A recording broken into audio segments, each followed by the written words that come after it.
Damn it. We should have spent the whole night hidden behind that telephone pole, no matter how suspicious we'd seem.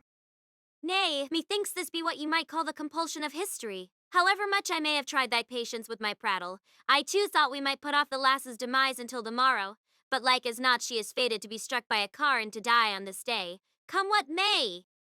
Clutched under my arm, Shinobu had transformed back into her little girl form without my noticing, seemingly for ease of portability.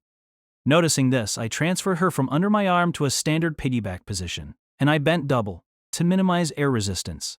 Because I was in vampire mode, my overall physical strength was enhanced. This wasn't what I'd had in mind when I bolstered myself, of course, but I suppose you could call it a side benefit. As I could run a 100-meter dash in under 5 seconds. However, I was aware that, even so, I couldn't catch up to Hachikuji if she'd left the house 6 hours ago. It wasn't even an hour on foot from the Hachikuji place to the Sanad place. Even if they were a child's feet, we were too late. It was exceedingly likely that the accident had already occurred. We were too late. Unless we could have that time back again. Fate. My ass. I refuse to accept such a fate. Let me warn thee now, my lord, leave off with thy video game generation thinking that if thou hast failed, thou canst but turn back time and try once again. If ye insist, I could accomplish it for thee, but were the motion to go awry once more, we might yet time slip to, if not the utter catastrophe of 500 million years ago, then the age of the dinosaurs never to return. I get it already. I wasn't so selfish as to think that I would get umpteen chances at this. It was a one-time miracle, not a bonus game, just a glitch. No way to reproduce it. Shit! Which is why, even though I understood that it was clearly too late, I continued running with all my might, never slackening my pace. Along the way, I thought about Hachikuji's father, her father. The kind of father who, after the divorce, kept Hachikuji from seeing her mother in spite of the law, never speaking a word about her mother inside the house, who tried to make Hachikuji forget about her mother completely. What can I say? From hearing those stories, I had constructed an image of him as some kind of vile demonic fiend, but it didn't jibe at all with the man I'd met who was so shaken up by his daughter running away from home. Regular. He was just a regular father. Huh. So that was a father. A father could get so concerned when it came to his daughter, appearances be damned. It was really something. Between the two, my sympathies had lain entirely with the mother, Mrs. Tsunade, and I had viewed Mr. Hachikuji as the enemy who was trying to tear Hachikuji and her mother apart. But now, for his sake too. I wanted to save Hachikuji's life. I wanted to prolong the time he had with his daughter for a couple of days, or just a day, a few minutes, even. My lord. If Shinobu hadn't wrung my neck and cried out, I surely would have missed it. At that particular moment, I was starting to notice that if I regulated the angle of my turns just right, Shinobu's ribcage rubbed against my back in a pleasant way, like I was scratching an itch with a back scratcher. Moving on, it was that park. The park with the unpronounceable name. In the course of running from the Hachikuji place to the Sanad place, I was about to pass by the park without so much as a glance. Wringing my neck from behind and in so doing twisting my head to the right, Shinobu forcibly shifted my field of vision, allowing me to discover a lone young lady perusing a residential map installed in the corner of the park, a look of intense concentration on her face. A lone young lady, with pigtails and a big backpack slung over her shoulder, somehow reminiscent of a snail, somehow brimming with a poignant air, an adorable girl. I tried to put on the brakes but blew it, and fell flat on my face. Having run at an unthinkable speed for a human being, I went down as if I was the one hit by a car. With her enhanced reflexes, Shinobu was able to jump clear before I fell, flipping through the air in a sort of moonsault and sticking the landing like it was all perfectly safe. It wasn't safe at all. But I didn't think that's cold, where there must have been some way for you to stop me other than wringing my neck. After all, I was in vampire mode, so any scrapes I got from falling over would heal in the blink of an eye. Shinobu, over here. Over here. I kept my voice low, even though I didn't think the lone young lady could hear us at that distance, and as discreetly as possible I took Shinobu by the hand. Since there was no other place to hide nearby, we had to content ourselves with lurking behind a tree. I was having a busy day, concealing myself behind trees and telephone poles. Shinobu, stick to me. She'll see us. Roger, ribs, is it indeed her? I halted thee reflexively, but to tell it true, I can barely distinguish one human from another. I made my judgment based solely upon the giant backpack she wears. Well, it's not the sort of backpack most girls carry. It was one of her trademarks, Imagining myself as a ninja, I tried to confirm the girl's identity again from behind the tree, just to be on the safe side. It was quite some distance, but that was irrelevant. My emotional attachment to Hachikuji was, in this instance, also irrelevant, as at the moment my vision was materially or immaterially, absurdly enhanced, thanks to being in vampiric form. At that moment, I could have distinguished the pattern on a little girl's shirt from a mile away. Must it be a little girl? It was just meant to be an easy-to-understand example. What kind of person, nay, aberration thou art is easy to understand. At least, Letting that go in one ear and out the other. I confirmed that Hachikuji was indeed Hachikuji. Maybe this goes without saying, but she looked exactly like the Hachikuji I had met 11 years into the future. Not a single difference. Even so, even without any difference, I felt like living Hachikuji was somehow different from dead Hachikuji. Was this the difference between being alive and being dead? I thought maybe she was already hit by the car, and this was Hachikuji the aberration. But it doesn't seem that way somehow. How can I put this? It's hard to express, but she just seems so full of life. I concur, and her shadow appears human, not snail-like. That was only in the anime adaptation. Yet 'tis baffling. Why should this lass, after departing at 5 o'clock in the morning, remain holed up in this park? I don't think she's holed up. She departed 6 hours ago. Nay, earlier? At 5 o'clock this morning, thou wert at the high point of thy devotion to performing on my rib cage, as thou twere thy climactic solo. There must be a better analogy. At 6 o'clock, well, thou wert continuing to strum my ribs till such time as ye might awaken. If that's true, are you sure your ribs are okay? There'd be more than just a handprint. I wouldn't be surprised if I'd broken some bones, as if they were strings on a guitar. Tack, I expect a hand-printed apology. Quit ribbing me. Though I'm not certain. Hmm. She's probably lost. She said it was her first time venturing far from home. We had accounted all along for the possibility that Hachikuji would get lost, but we never thought she would get this lost. However, we could consider this fortunate. A real lifesaver. I was the one hoping to help her out, but instead, it felt like I'd just been saved. A sense of déjà vu washed over me, as Hachikuji returned her gaze again and again to the residential map, and compared it to the note that, I assumed, had Mrs. Tsunade's address written on it. I'd been shown that note. That Mother's Day. I couldn't help but recall that Mother's Day when I met Hachikuji. Though at the moment, it wasn't déjà vu at all but a reality that would occur 11 years hence. What I had to do now was to make sure that it stayed a mere sense. I remember it all. Gently approaching Hachikuji as she struggled there, then guiding her to Mrs. Tsunade's house. Thou art forgetting something important. What do you know about it? I'm pretty sure you were still hugging your knees in the abandoned cram school back then. Are even my memories transmitted through my shadow? If so, then I don't have even a sliver of privacy. Don't worry, in such a serious scene, even I, no, especially I, won't make the same mistake twice. I'm not going to come out swinging. And with a, thought about what to do next. Be prudent, take your time and think. The original plan was that I would casually tell Hachikuji as she headed for Mrs. Tsunade's. Casually blending in with the crowd in the crosswalk, I would quite literally follow in her footsteps. In other words, I would act like I was in the Secret Service. But since the package, i.e. Hachikuji, had gotten this badly lost, we had no choice but to modify the plan. Because if things kept on this way, it was entirely possible that Hachikuji wouldn't reach the Tsunade residence even if she spent the entire day trying. What to do? Shinobu, do you think you could touch my hip bone? Maybe something will occur to me. Thou art becoming that rarity, the high school bone fetishist. I've got it. Leaving aside whether or not she actually touched my hip bone, I devised a new plan. Actually, it had already been in sight in that I was brooding. It was just a matter of getting up the nerve. I left the shelter of the tree and began walking towards the sign with the residential map. That is, towards Hachikuji. What dost thou intend? What don't I intend? I'm going to guide her to Mrs. Tsunade's house. How now? You intend to make contact? No other choice. If she keeps wandering and stays lost, the likelihood of an accident goes through the roof. There a problem with that? I think not. While I have no counsel to offer thee, neither have I a warning. Then again, to be on the safe side, perhaps thou shouldst not give thy name. There is already a Koyomi Uraragi in this time period after all. Right. Then for now, call me Muscle Agata. Just for the time being, of course. First thy bone fetish, now this powerful longing for muscles thy proclivities are approaching far domains incomprehensible to ordinary folk. Maybe I was past approaching and all the way there. Dreadful. Meeting an unknown Hachikuji made me terribly anxious, but since I'd already done it once, I thought I could do a better job this time. I was not going to come out swinging, of course.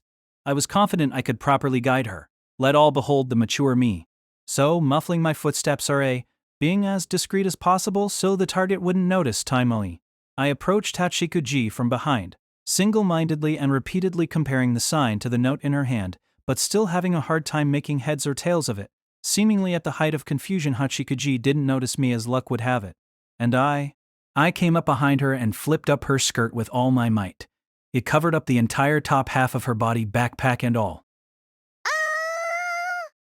Naturally, Hachikuji let out a scream. The scream stirred a certain nostalgia in me, but without turning around, she dashed off at full speed, her skirt still over her head. A child's dash. But a child whose leg strength was, I expect, well above the national average for 5th graders. Oops. 'Tis not a question of oops. Crap! What the hell? If I were the protagonist of a manga, I would be Ryo Seba. Thou art putting a most positive spin on things. I rather think thou wouldst be a Taru Moroboshi. And I do not wish to sound critical, but Ryo Seba is a name only a middle school boy would think cool. That sounds so critical and nothing but. Damn, was that the compulsion of history getting in the way of me rescuing Hachikuji? At the moment, it could only be called reaping what you sow. Ignoring Shinobu's overly correct riposte and cursing the heartlessness of fate, I chased after Hachikuji. However fast the girl might be, there was no way she could outrun a vampire. In the space of a moment, I caught sight of her. It looked like I would reach her right upon leaving the park, and once I did, I'd have to begin by persuading her that I wasn't sketchy. A Herculean act of persuasion. Hang on a second though. When I flipped up her skirt, Hachikuji took off like a frightened rabbit without so much as a backward glance. So she wouldn't recognize me if I could somehow get ahead of her, then, and enter the scene, as though I'd had nothing to do with it. I could maybe repair my earlier mistake. While I was contriving this scheme, I slowed my pace a bit until... Ack! Something totally unforeseen happened. Hachikuji, having raced out of the park, just kept on racing right into the street, into a crosswalk. But the signal was red. Red. The color that means stop. And into the crosswalk plunged a truck, slowing down not at all. It's a common trope in manga and elsewhere. When a child, or maybe it's a cat, or a dog, is about to be hit by a car, some guardian angel races out into the street and thrusts them out of the way, only to be run over in their stead. When I was a little younger, I too was moved by such episodes of devotion, with their heroic elements and embodiment of a certain type of self-sacrifice. But as one might expect, once I reached high school, I came to wonder whether such a feat might not in fact be physically impossible. In reality, no human can run faster than a car for even a moment, so there's no way they could react by the time they've realized what's about to happen. And animal bodies, be they child or pet, are constructed with an exquisite sense of balance, so even if you got a hand on them, they wouldn't necessarily comply with your desire for them to go flying out of harm's way. To put it another way, don't take gravity lightly, in which case, both the person who is doing the saving and the person who is being saved would get hit. So, what would be the point? There's also the notion of wrapping your own body around theirs to protect them instead of trying to thrust them out of the way, but the impact from being hit by a car is too much for any human body to cushion. Don't believe me? Just try listening to the appalling sound a car accident makes. And if things go poorly, the one being protected is going to end up doing the cushioning. Ultimately, the issue is the out-of-spec power and surprising girth of a car. However, this was different. I was a vampire whose power and speed surpassed any automobiles. I had enhanced my vampiric level simply for the sake of a smooth stakeout. In other words, to turn Shinobu into a middle schooler, but here, it worked to my advantage. I ran at Hachikuji, who dead center in the crosswalk, didn't notice the truck bearing down on her and thrust her out of the way. With a hi, she went flying helpless in the face of my vampiric strength and all the way to the far side of the crosswalk. There was no equal and opposite reaction to stop me, so my excessive dash power carried me to the far side of the street a split second after her, where I smashed my face into the ground. The truck grazed the heels of my shoes, never slackening its pace as it went by. From the driver's perspective, an elementary schooler and a high schooler had come flying out in front of him, while he was going through a green light at a perfectly legal speed. So that was probably all we could hope for. I hadn't been thinking that carefully about it, but since I was a vampire, I probably would have been fine if I'd been hit. A body that can withstand the supernatural violence of Kagenui's onslaught isn't going to be destroyed by anything so measly as a truck, but then again, if it hurt this much just to smash my face into the ground, once again I'd done an outrageously risky thing without thinking it through. Being hit by a truck, I could have died from the pain alone. A traffic accident, fearsome. Art thou all right? Or, more precisely, a voice in my shadow. Shinobu seemed to have made a split-second decision to sink back into it so as not to interfere with my acrobatics, this state of perfect coordination being perhaps one of the few fruits of our battle with Kagenui. Yeah, I'm fine. Enough of thy daredevil behavior.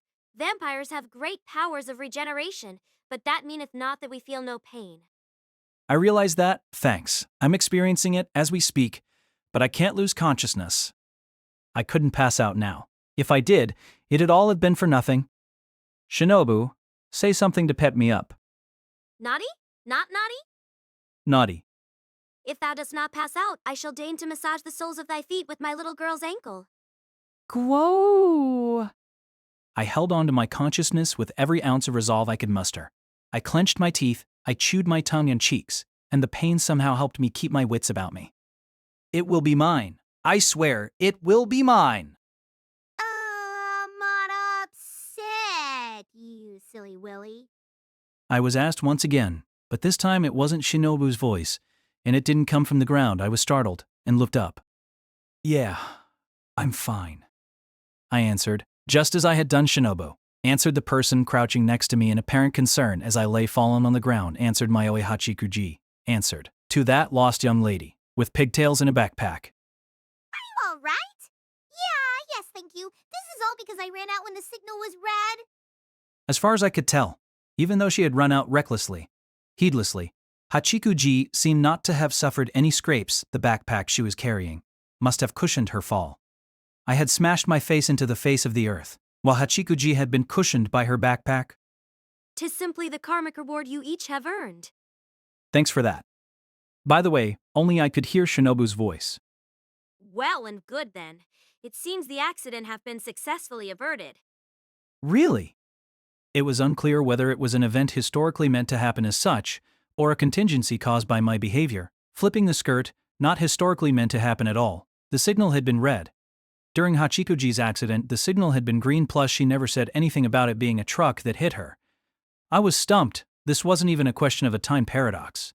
If it was the latter, and I hadn't managed to push her out of the way just now, Hachikuji would have gotten into an accident all because I'd traveled back in time, and thus the wheels of history spun and spun. It was so complicated. I didn't want to think too hard about it.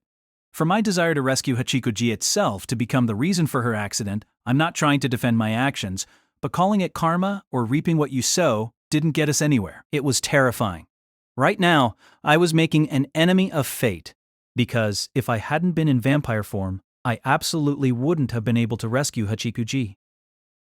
I'm sorry, some creep was creepily chasing me, and I panicked. I didn't think to look at the signal or anything. Hachikuji sounded truly apologetic, which made me feel apologetic. That creep was me. It was me creepily chasing her. On the other hand, I was also relieved. She didn't seem to recognize me after all. Oh yeah? A creep.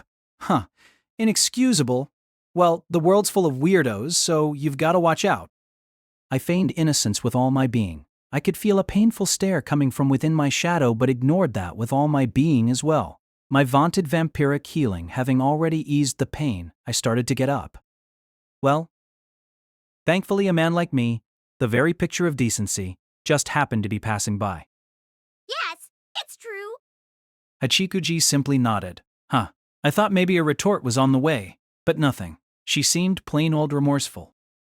Aha, obviously. This Hachikuji. The Hachikuji from this time didn't know me. She chatted away with me in the present as amiably as you please. But at first, she was quite shy around strangers. And of course, this was before she encountered a snail. I'm also a little bit lost. Just at the moment, to tell the truth. I'm on my way to Mother's house, but I don't know this area anymore. I've forgotten, confessed Hachikuji in a tiny voice. Like she was going to shrink away to nothing. The note with her mother's address on it crumpled in her fist. On hearing this, I stopped screwing around. Well then, here. Let me look at that note. It was the exact same line I'd spoken to Hachikuji the first time we met. In the end, I didn't have anything you could really call a conversation with the Mayoi Hachikuji of that time. Which is to say the living Mayoi Hachikuji. She kept mum the whole time I was guiding her to the Tsunade place. She seemed anxious. She seemed afraid, peering up at me, like she was appraising me. Well, I wasn't foolish enough to imagine that I might win her trust, just by saving her from imminent death by truck, since nobody actually died. But unfortunately, the trip to the Tsunade residence wasn't long enough for this don't talk to strangers mode, Hachikuji to relax around me. Thank you very much, She said when we arrived, offering only the most formal expression of gratitude. I'd be hard-pressed to say it sounded sincere, but then again, it's probably unreasonable to expect more from a 5th grader. Sure, so long. And with a slight wave doing my level best to seem like a cheerful, sociable, nice young man, I walked away from Hachikuji. But then, I suppose it was what came next that was important for Hachikuji herself. Because between the time I departed, or more precisely, between the time I pretended to depart and went to keep an eye on her from behind a concrete wall, and the time she pressed the button on the intercom, another full hour elapsed and… Yes? The response came from the speaker. It came. And I don't know what happened after that. Because once Mrs. Tsunade responded, I took off for real.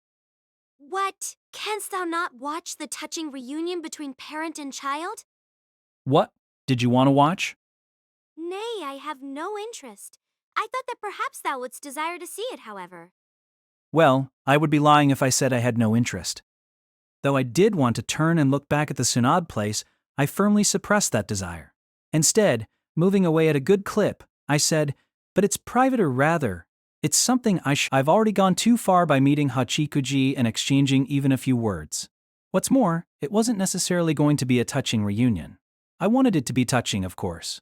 But sometimes the world just isn't like that. After all, I had no clue how Hachikuji's mother felt about her daughter at this point. I didn't know who had wanted the divorce in the first place, and even if I did, you should never stick your nose into other families' affairs. I could only pray that Hachikuji's mother cared about her as much as her father did. That's it then, Shinobu. We've done what we came to do. Back to the present. Hmm?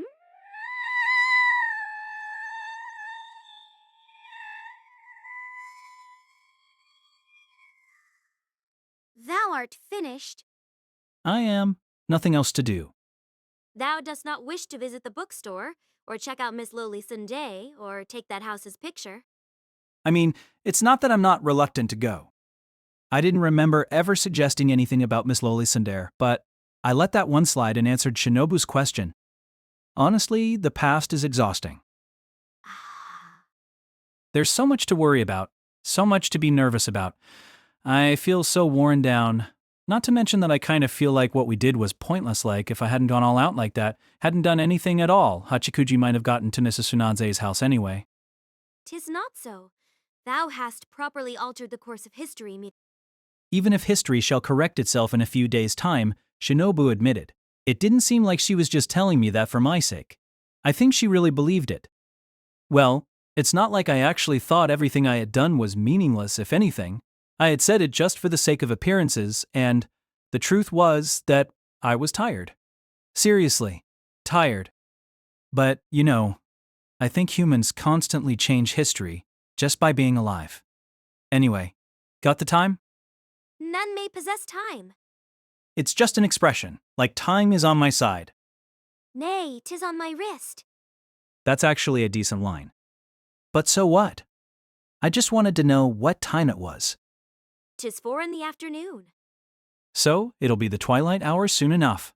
We'll wait until then, head back to Kitashirahebi Shrine, and return you to the brink of full vampiredom.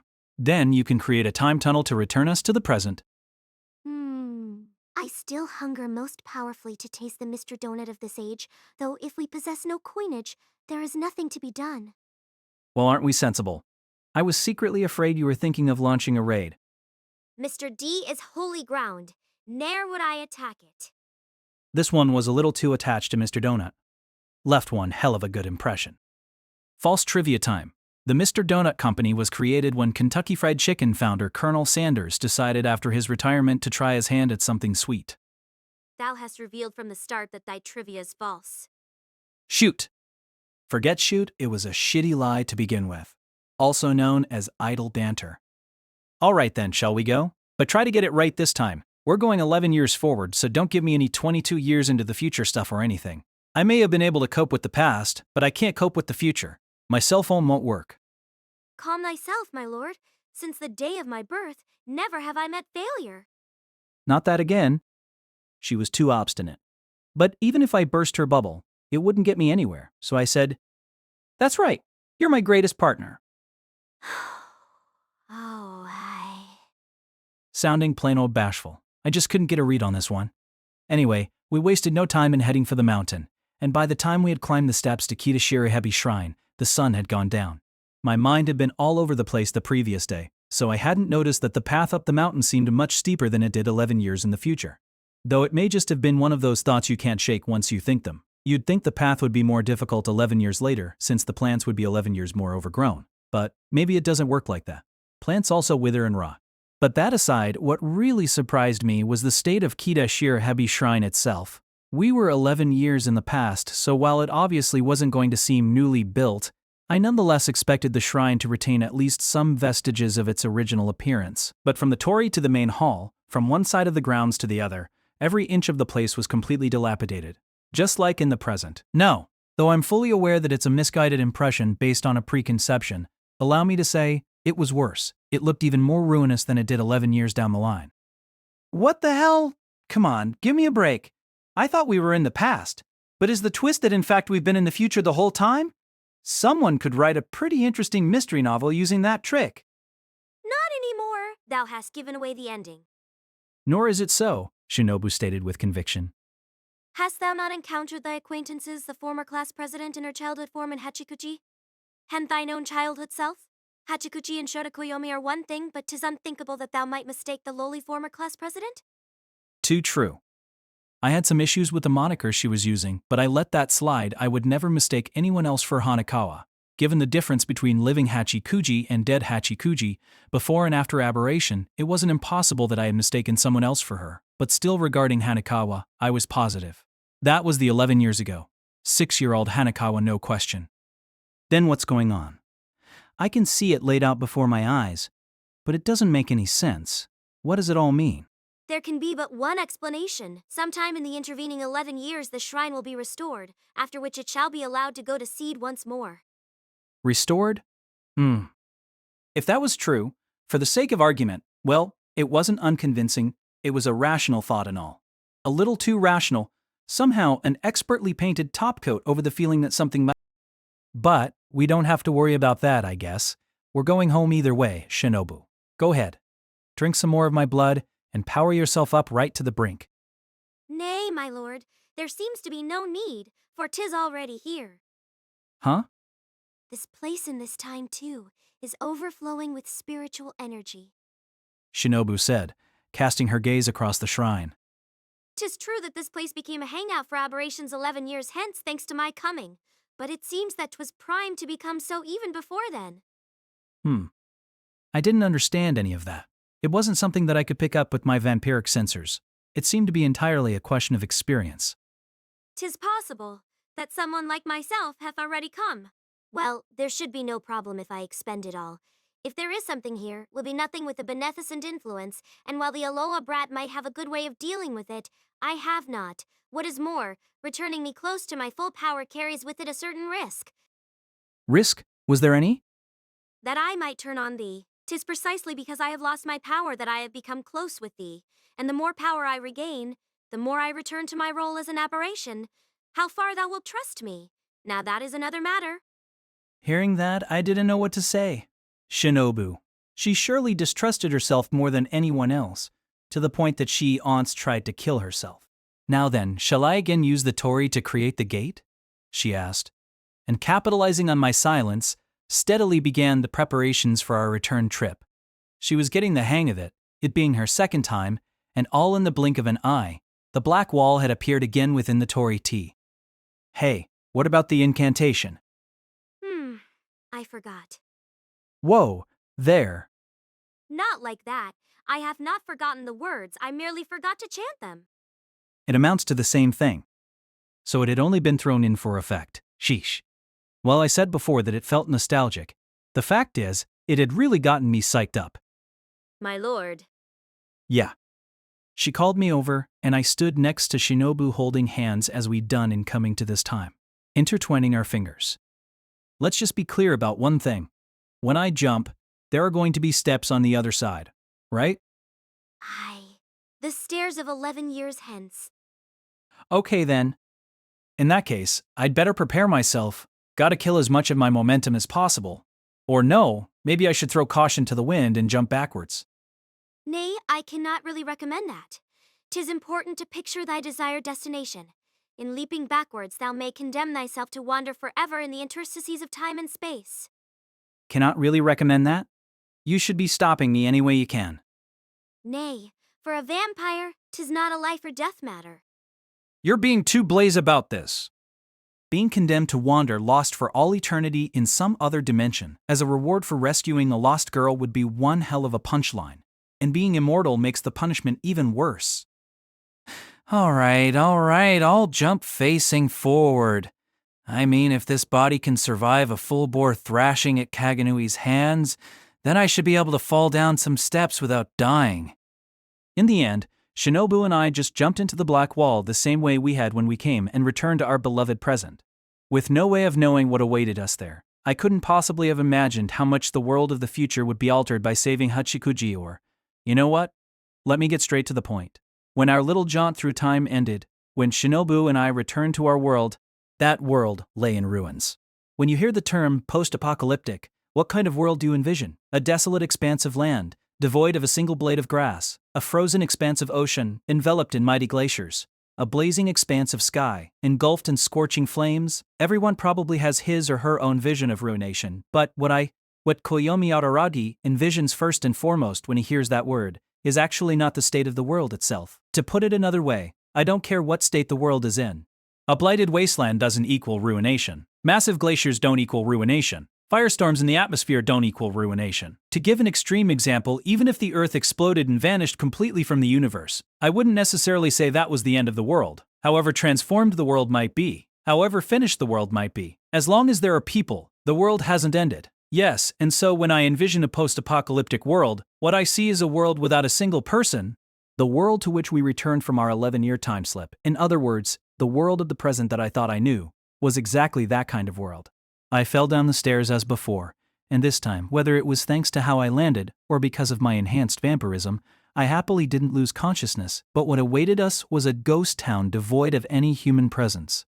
A ghost town, so ghostly that no other expression suited it better. Since it was in fact the entire world that lay in ruins, perhaps Ghost World was even more appropriate. Naturally, it took us some time to realize this. In fact, at first we weren't sure we had actually managed to travel the 11 years back to the present because, and in retrospect this makes sense, of course. When I tried my cell phone, I still couldn't connect. I wasn't receiving one seg, just like 11 years in the past. And when I dialed Senjogahara and Hanakawa, I couldn't get through. Oh, come on. Did you screw it up again? Another botched job for Shinobu the Blunderer? Cease that disgraceful mode of address. If thou dost not retract thy words forthwith, thou shalt at last discover the limits of my tolerance. Has she already forgotten? I have not erred. I am confident that this time 'twas an unqualified success. Doubt it. Where's the proof? Thy need for proof demonstrates the difference in our intellectual level. What's with the big talk? Intellectual level? My ass, plain old level would do. Anyway, we'll know once we get down into town. After that exchange, after what was in retrospect a truly idyllic exchange, Shinobu and I began our descent. When we passed under the torii 11 years ago, it had been the middle of the night, and it suddenly became daytime when I fell down the stairs, so it seemed that at the very least we'd traveled through time. The question was, to what day, what month, what year? And what to make of the fact that my cell phone wouldn't connect. Since it was certainly possible that it was busted, possible, namely, that it was malfunctioning because I'd taken it into the past, this was no easy judgment to make. Just when were we? We headed into town, totally misapprehending the problem at hand, and as we headed in we still didn't notice anything. We didn't understand a thing, even though the terrible mess we had made was being shoved in our faces. What the... There's nobody around. 'Tis true. What happened? Did everyone move away all at once? Or perhaps the everyone avoid the plan have been put into motion. What, am I being bullied on a town-wide level now? That was the extent of our awareness. Not that I thought they should have held a grand parade to welcome me back from the past. Mayhap everyone is devoting themselves to their homework? 'Tis the last day of summer break. Regular grown-ups don't have homework over summer break. That is, they don't have summer break to begin with. Oh, no? For the sake of convenience, they disguise it by calling it the Obon holiday. Or, wait, if we time warped on the night of the last day of summer break, then today wouldn't be the last day of summer break at all. Ye may be right. I was wrong by a day. If the time warp was indeed successful, today would be the first day of the new term. You are so confident that you've been successful. My confidence transcends reality. That just means you are wrong. No, hang on, if that's true, then this is bad. Really bad. If it was a pirate, it would be Sinbad.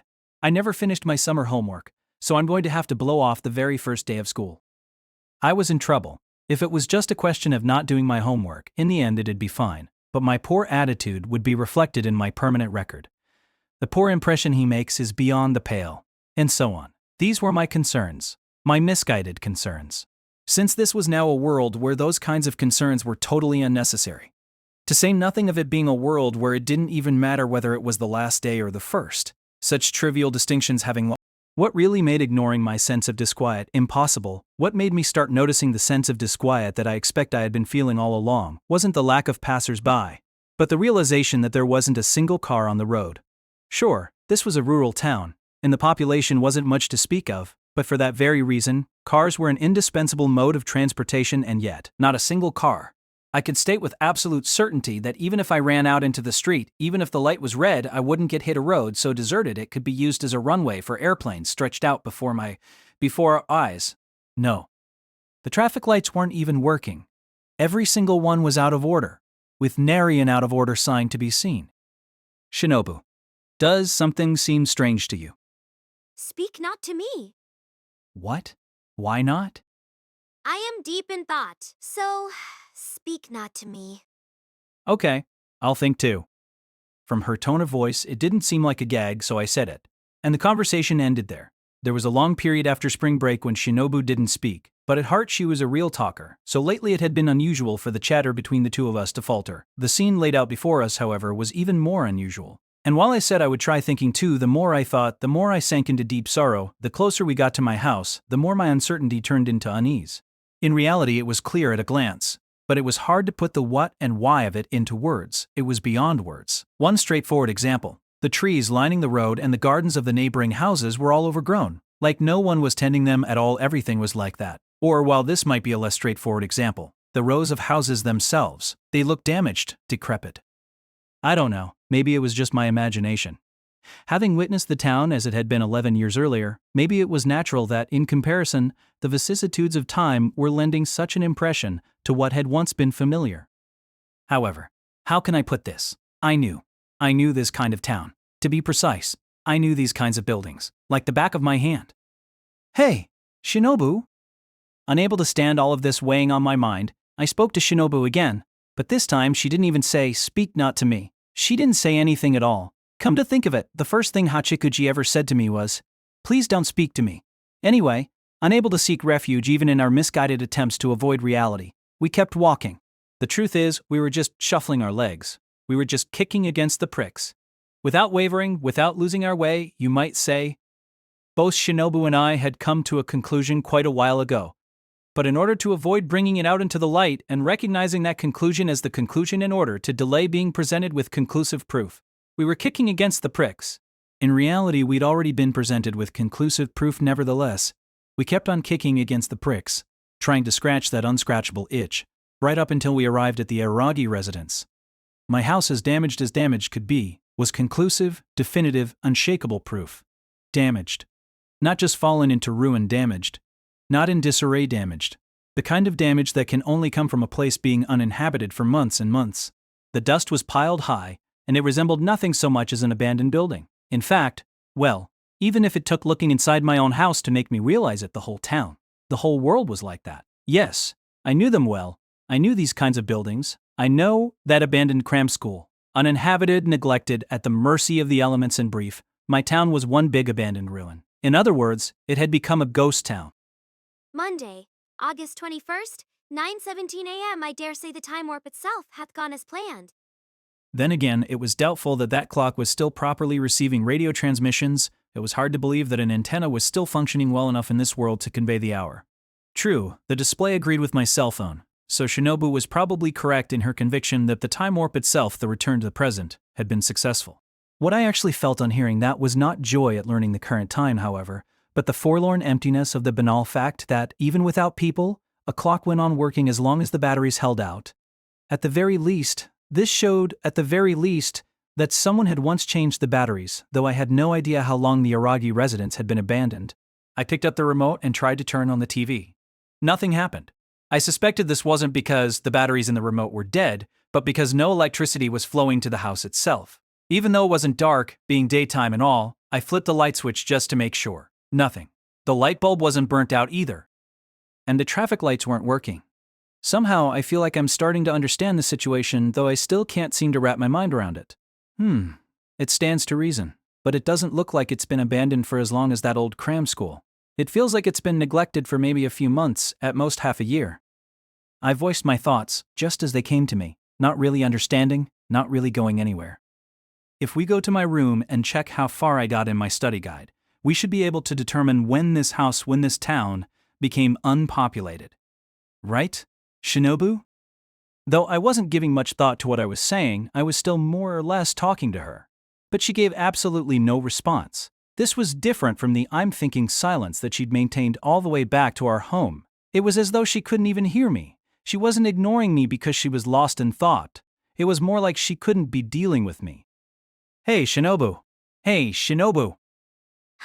Hi! When I approached Shinobu and addressed her, touching her collarbone, not her ribs, just to be clear, she finally responded and turned to face me. Oh, I knew not who 'twas, but 'tis thee. Who the hell else would it be? Everyone's gone. Karen and Sukihi, my mother and father, all gone. Like smoke or mist vanished without a trace. Everybody's gone, just like was it the Mary Celeste? That ship where the entire crew just vanished. Not that there are mugs of half-drunk coffee lying around or anything, but still. My lord, shall we not investigate another domicile just to be sure? To confirm if 'tis only the Aragi residence that is so, or if 'tis indeed the entire town. I don't think there's anything left to confirm. And yet we must be sure. Such is our responsibility, urged Shinobu. Well, she was right about that. There was both the responsibility and the sense of responsibility. We decided to survey not only the neighbors' houses but the whole town, and spent 5 full hours at it. Were we seeking relief by doing this, or looking to descend further into despair? Judging by the result, it can only have been the latter. No. I have to say, I don't know which. How can I put this? Somewhere along the way, inertia took over, and no matter how much this unreal situation thrust itself into our reality, we remained staunchly unable to accept it. We got back to the Aragi residence before 3 p.m. Coffee or something would have been nice, but the water and gas were shut off, same as the electricity. Shinobu and I sat on the sofa, bereft of both food and drink. There were actually some snacks in the kitchen that hadn't spoiled yet, but they were the type of dried stuff that's too intense to eat without a beverage to hand, so we decided to hold off. If you want to know, we weren't sitting facing one another, but in a lap embraced Shinobu in my lap, naturally. All right then. World's been destroyed. Yup. Cute response. Yup. So, I guess there's no question that your careless time slip has changed history.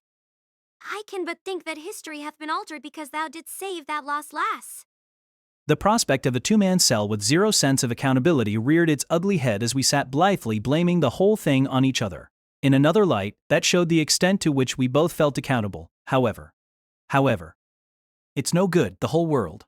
The scale is too big, it just doesn't feel real, it's so shocking I can't even panic. If spring break was hell and Golden Week was a nightmare, I couldn't help but feel that this was all just a joke. A funny one even, though Karen and Sukihi are missing, though I can't find Senjogahara or Henakawa or Sengoku I can't seem to grieve, which is frankly a real shock, it's too much to even cry over. My consciousness just couldn't catch up.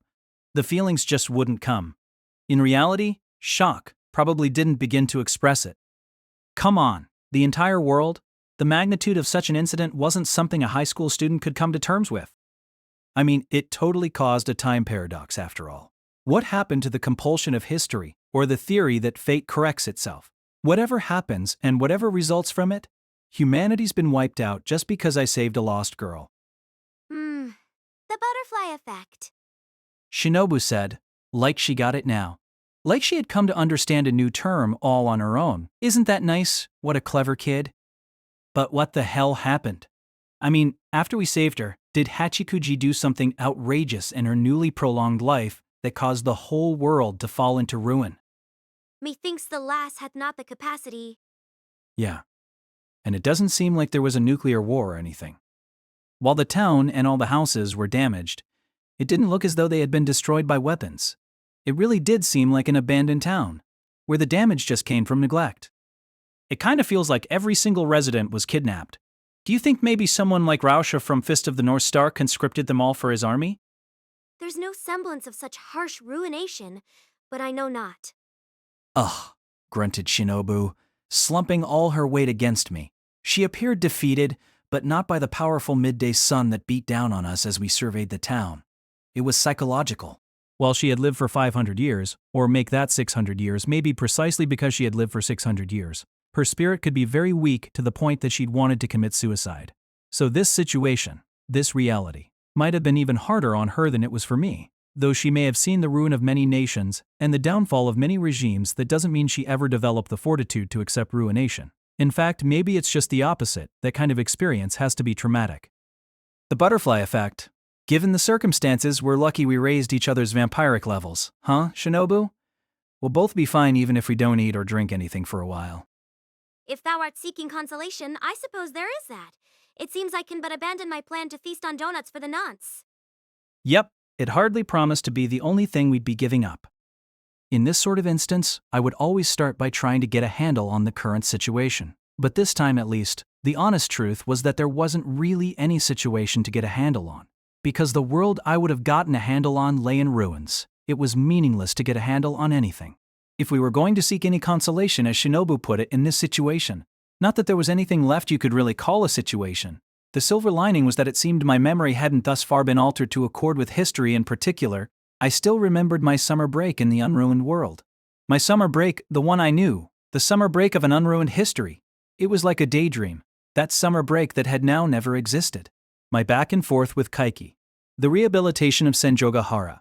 My violent encounter with Kagenui. I remembered all these things, which had probably never even happened in this present, in this timeline. On the other hand, my memory had not been supplemented with events from this altered history that went not only for summer break, but for that Mother's Day 3 months ago as well. My memory of encountering that lost young lady, Mayoi Hachikuji, my memory of our subsequent light-hearted repartee, none of it had been erased. By rescuing Hachikuji from that traffic accident in the past and delivering her to Mrs. Idipur, Synod's doorstep, I definitely should have staved off her transformation into an aberration, so that Mother's Day never happened, which would be at odds with reality. But that part didn't seem to have been corrected for. It resolved one concern. Anyway, but considering the overwhelming number of concerns that were presenting themselves before me, I thought perhaps that wasn't a consolation worthy of the name. Good grief, it feels like I just forgot to perish along with the rest of the world. Affect not such coolness despite the circumstances, as though this were a Hollywood movie. Miss Shinobu, lover of Shogakukan. Are you familiar with a gadget that appears in an early Doraemon episode called the Dictator Switch? I am not. How are you? A true Fujiko fan again. I know only later Doraemon. So you're a bandwagon Fujiko fan. Tell me of this Tater Dick Switch already. Dictator Switch. It's a gadget that will erase someone you don't like from the world at the push of a button. Not kill them, but make it so that they never existed, so that the person is even erased from the memories of people who know. Ho ho! A useful gadget indeed. Except that it doesn't exist. Anyway, it's an item from a sci-fi heavy era of Doraemon, but because Nobita is just that kind of character, in the end he uses the button to erase all of humanity. A fearsome dictator indeed. Sure, some people define a dictator as someone who carries out genocide. Listen, I'm not trying to do any deep thinking here. It just occurred to me that it feels like someone used the dictator switch on this world. Thou art saying that Nobita may yet be alive, somewhere in this world. No. What a conclusion to jump to. Plus, being a Nobita fan is just weird. Nobita Mo is totally incomprehensible to me. But never mind that. Every single human on Earth vanishing is unthinkable under ordinary circumstances. It's impossible without some sci-fi element thrown in, whether it's genocide or a mass kidnapping. It would take a long time. My attempt to draw a simple as possible example from manga hadn't gone all that well, but it still seemed like I had managed to get my point across somehow. Before going to my room to check how far I'd gotten in my drills, I scrounged up a bunch of newspapers that were squirreled away in the house. The Aradi parents, by which I mean my mother and father, being very methodical people, newspapers and advertising circulars were carefully sorted and stored away. I guess tidiness was in the genes, and if the world had fallen into ruin in stages, that is, by the book, following proper procedure, then that process, or at least a harbinger of it, should be lurking somewhere in the pages of those newspapers. I began skimming through them with that assumption in mind. I would find the info much more quickly if only I could connect to the internet on my cell phone, but as it turned out, paper was the last medium standing. In a few hundred or a few thousand years, all that paper would turn to dust, though, and in the end, we were completely out of luck anyway. Well, out of luck in terms of finding out what happened, by what process the world fell into final ruin, but it wasn't as if I learned nothing whatsoever. The papers stored in the Aragi residence went all the way up to the June 14th evening edition. There wasn't a single issue from after that date. When I went to my room to see how far I'd gotten in my drills, the book was open to the page with the same date. Of course, there's no guarantee that the me of this timeline didn't just abandon his drills there, if only I'd kept a diary. Can we not examine thy younger sister's journals? No. I can't imagine those two kept one either. And supposing they did, even this big brother wouldn't read his little sister's diary without permission. Well, the dates definitely matched, so that was reliable enough as far as it went. And we had incidentally confirmed that the me of this world was also properly engaged in exam prep, which was its own kind of comfort. Now then, we can say with confidence that something seemingly happened. Some kind of something happened during the night of June 14th after the evening edition had been delivered, but before the morning edition had been printed and the world crumbled, not in stages, but in one fell swoop. Something exactly like the dictator switch, something science fiction-y. I don't know how advanced the weaponry had become in this world, but I can't imagine they developed anything that could erase every single human, and only humans, all at once. Which meaneth what? Which means it must have been some kind of aberrant phenomenon. Only an aberration can circumvent the compulsion of history, or the theory that fate corrects itself, right? Which is why you can time travel, and why I was able to save Hachikuji, why I was able to prevent her transformation into an aberration. I see. 'Tis a plausible explanation. Yeah. That was how I tried to make sense of it anyway.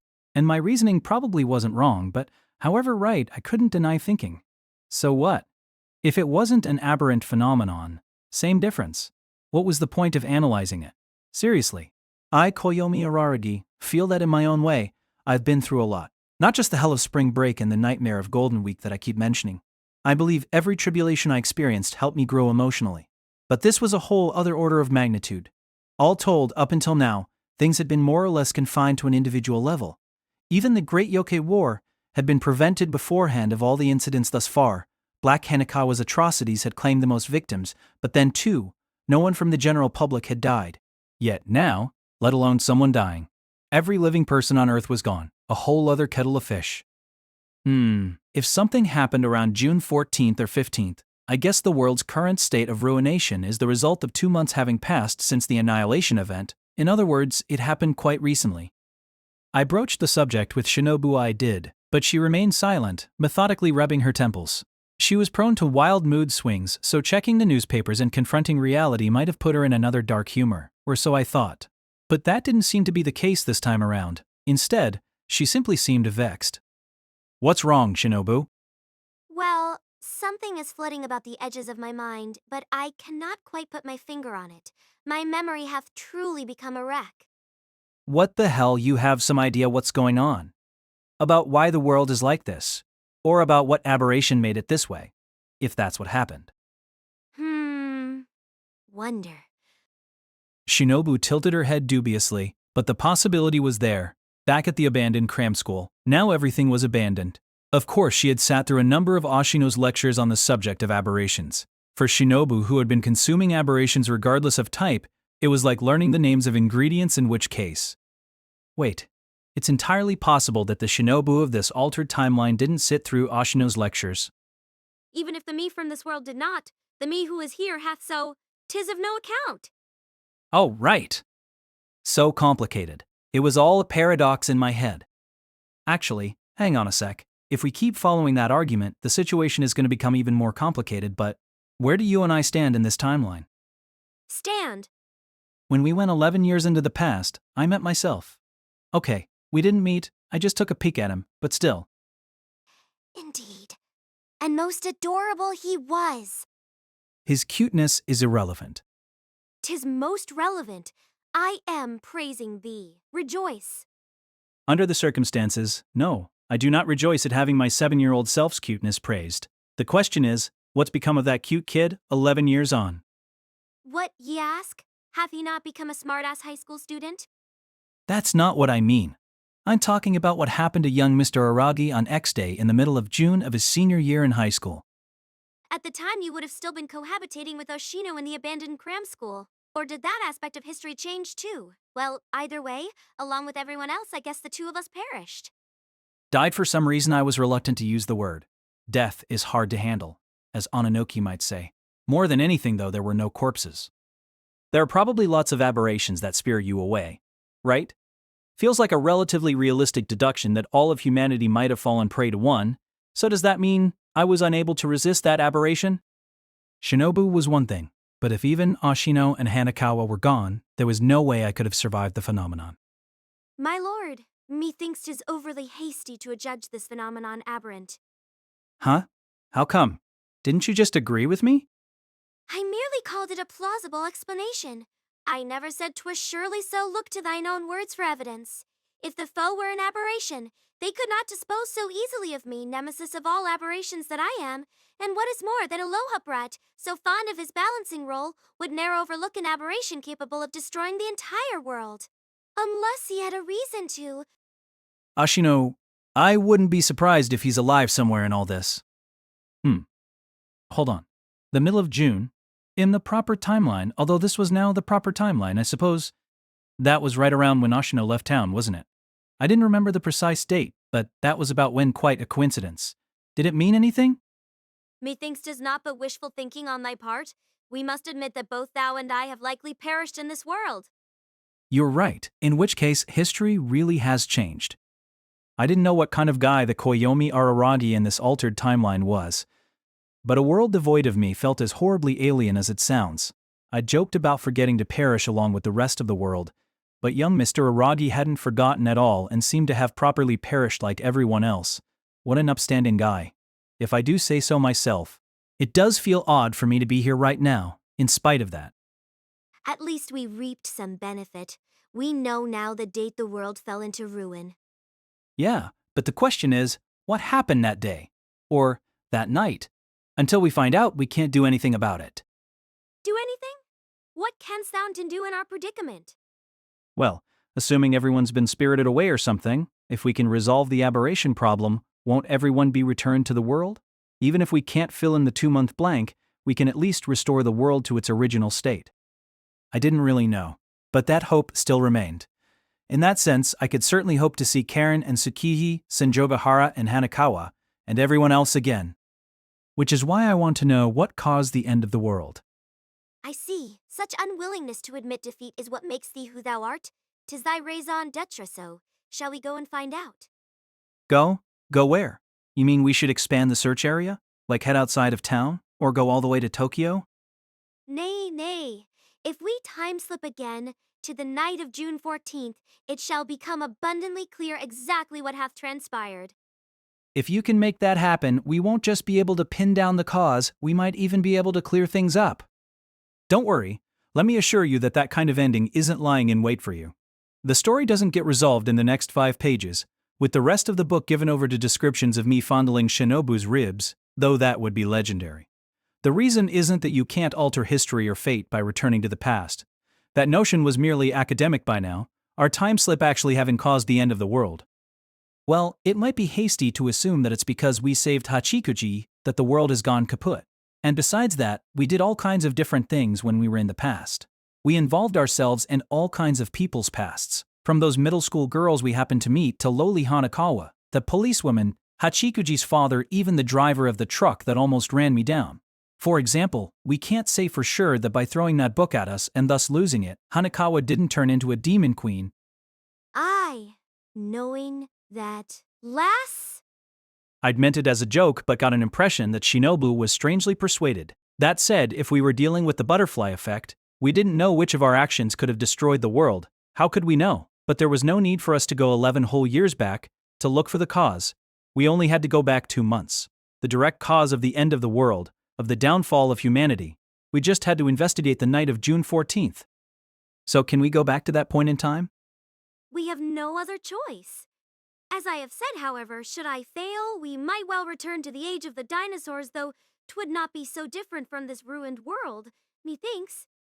Not so different. I thought it would be pretty damn different. Like 2-0, 0 different.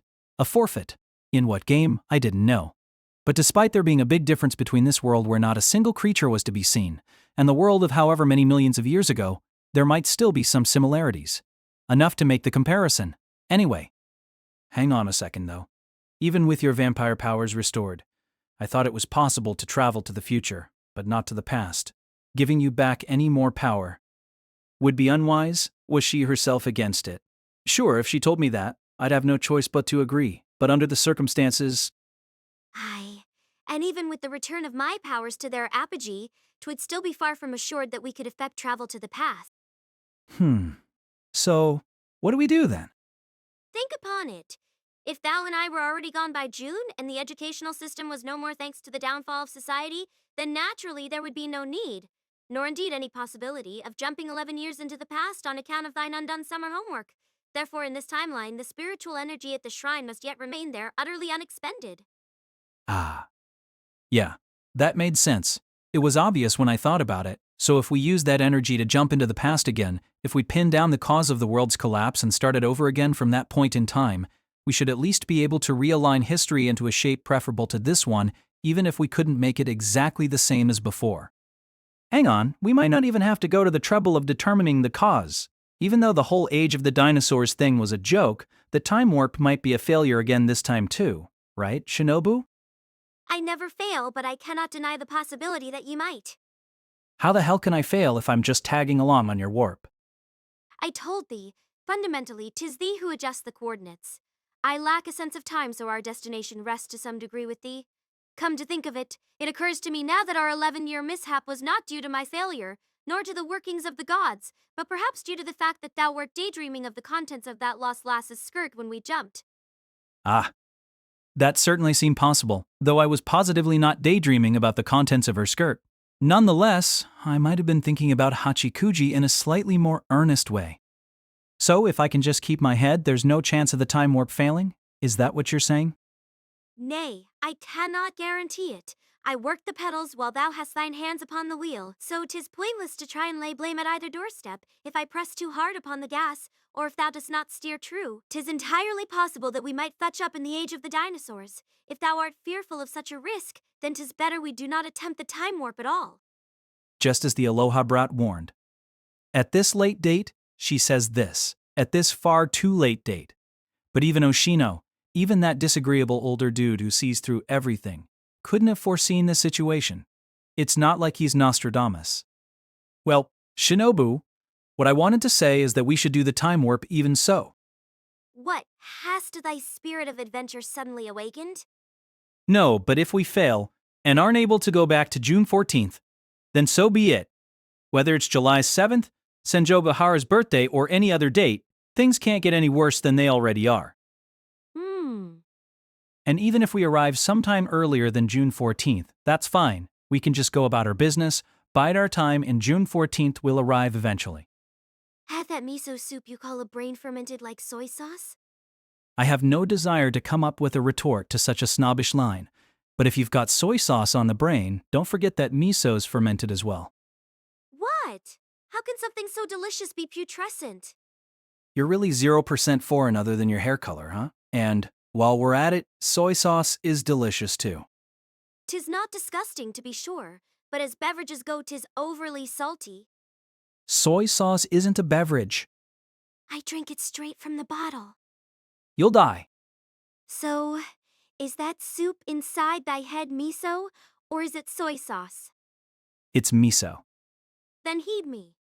A week or two, or even a month or two of playing catch-up would likely be fine, but we cannot be assured of such an interval. In our attempt to travel back but a single day, we leapt back 11 years, did we not? The calculation is not so straightforward, but were we to apply the same ratio to this attempt, we would end up 680 years in the past, when even I had yet to be born. We cannot afford to approach the problem without regard for success or failure.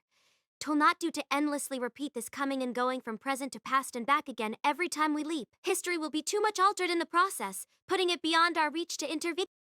But whether it's 680 years or 500 million years, what's the difference? Obviously, I'm exaggerating to make a point, but look, Shinobu, we're both immortal, right? So we could watch over all of history. We don't even know if covering the night of June 14th will be enough. I'm not being loosey-goosey about this, I'm saying let's leap into the past prepared to supervise broad swathes of history.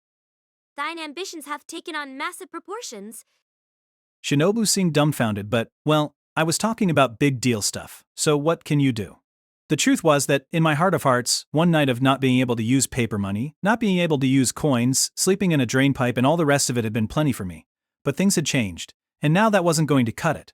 If for the sake of argument we were able to jump precisely to our estimated X day, then over the course of the subsequent 2 months, or if we failed, the subsequent however many years, we would correct history. If history wasn't going to correct itself, then we had no choice but to take charge of the task ourselves. I don't have some laudable notion about sacrificing myself for the greater good. I'm just talking about giving it my best shot for a while, so I can see Senjogahara and Hanakawa again, so I can see my sisters and my parents again. Call that my summer homework.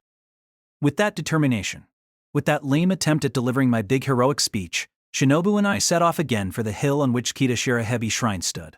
By the way, when we returned to this era, my granny bike hadn't been parked at the foot. I thought, then, that this time it had been stolen for sure, but in this timeline I hadn't gone to the shrine on the night of August 20th to time slip in the first place, so of course it wasn't parked there, but it wasn't at my house either.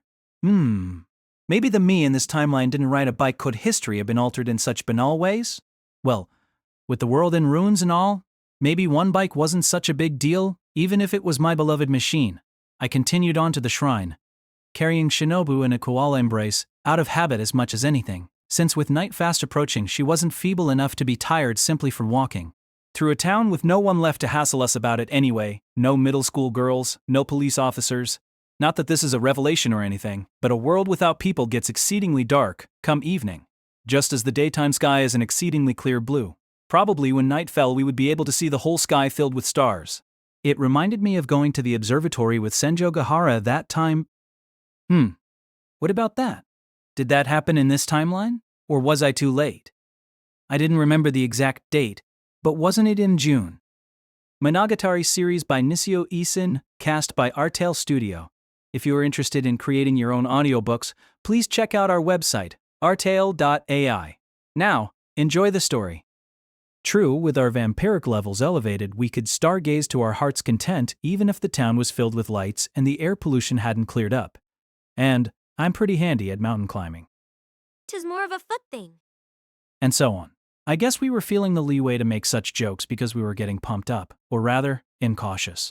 I've made it seem as though we decided what to do calmly, rationally, but in reality Shinobu and I enthusiastically high-fived and fist-bumped each other over and over again when we hit upon the excellent idea we were about to carry out. A scene I definitely cannot let you see, dear readers.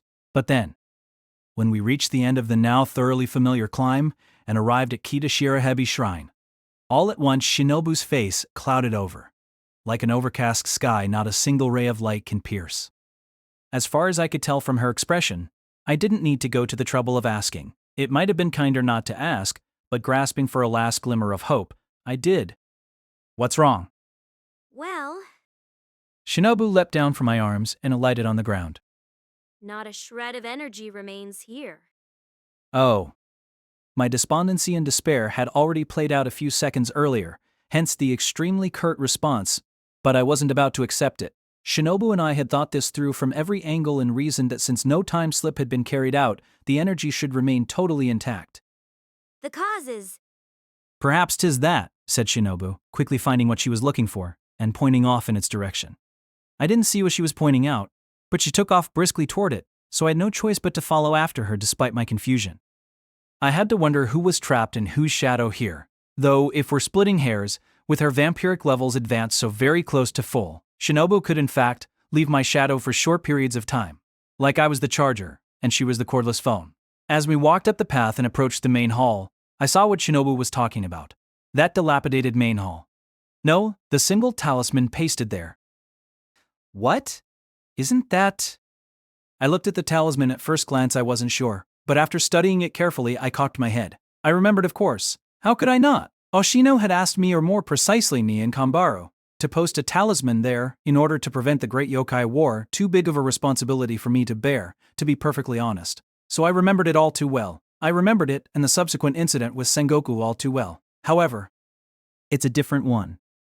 Not that I was much good at distinguishing talismans written in that kind of illegible cursive, but to begin with, it was a different color. The talisman I had pasted on the hull had been written in red India ink, but the one pasted there now was in black India ink. I mean, I don't even know if you can call it India ink if it's red, but what's going on here? I, too, received only a partial initiation into such things from that Aloha brat, but 'tis less a question of differing type than one of differing effect. The talisman given thee by the Aloha brat in the unchanged timeline differs from that given thee in this changed timeline, so not only the fate of the world itself hangs in the balance of history, but many trivial details such as this. Huh. Though 'tis hardly trivial as far as we are concerned. The talisman that thou didst place had the effect of dispersing spiritual energy, while the talisman before us now is meant to absorb it. Absorb? Absorb? 'Tis several levels of efficacy greater than the one entrusted to thee. In terms of preventing the Great Yokai War, the effect is the same, yet… Right. Yet it wasn't the same at all for us. If this talisman had absorbed all the spiritual energy we needed for our time warp, then we couldn't return to the past.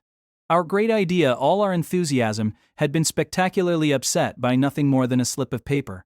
The glitch was a glitch after all. There was no reproducing it.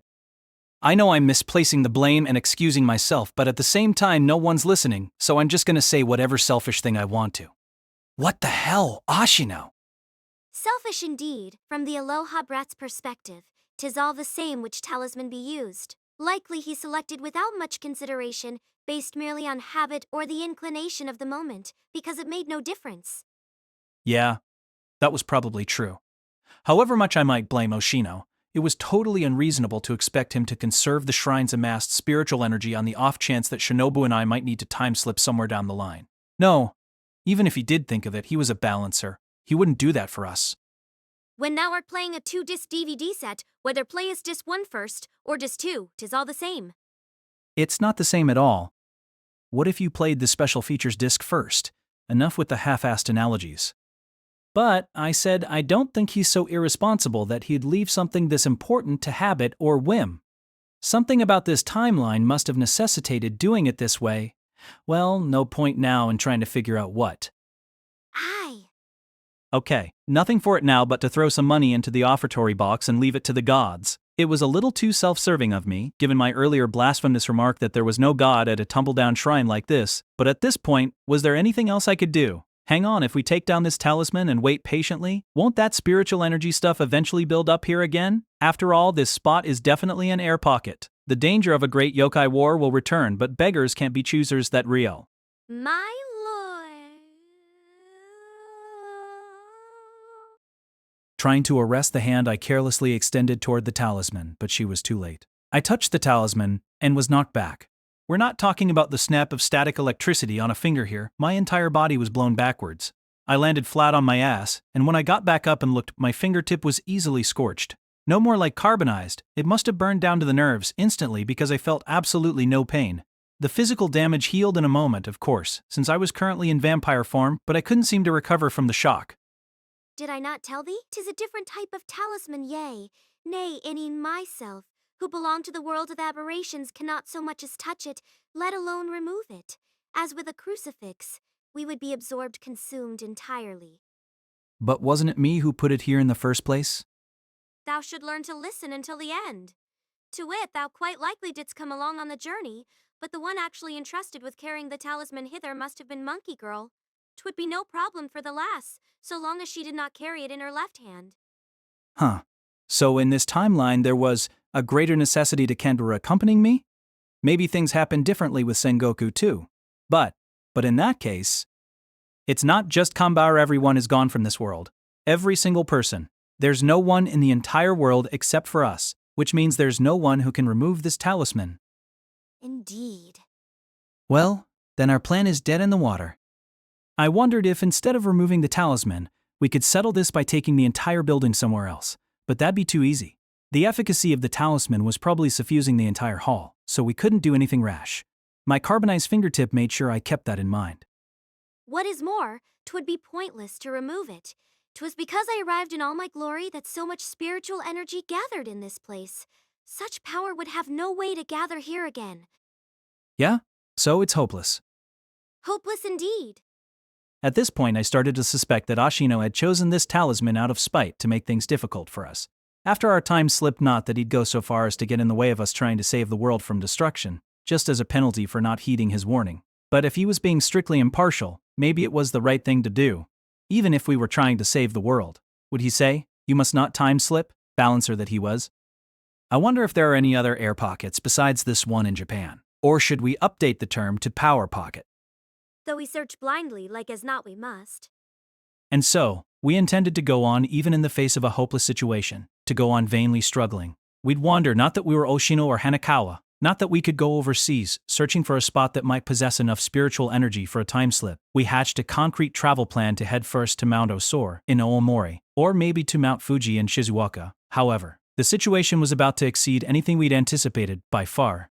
Humankind had perished in this world. Humans had disappeared from this world. All those people had vanished, everyone, but where on earth had they all gone? I was about to find out. Right, they hadn't gone anywhere at all. I found out. They'd been here all along. No, to be precise, their corpses were all along. Astonishment. What other reaction could there be? I wasn't conscious of that much time having passed, but by the time I realized what was going on, it was pitch dark. It had gotten all mixed up with my pitch dark mood, delaying the realization. Or no, because my powers of sight were actually stronger at night, it wasn't harder for me to see after dark. So maybe that was why I didn't notice night had fallen. Whatever the case, it didn't change the fact that it was definitely too late. By the time I realized what was going on, we were surrounded. Surrounded by what, you might ask? And of course the answer would be by corpses. What's more, they were, how can I put this? Decaying corpses? Oozing, festering. Their tattered clothing mingling with the flesh sloughing off their bones, those kinds of corpses. A corpse's arm fell to the ground. And not just one arm.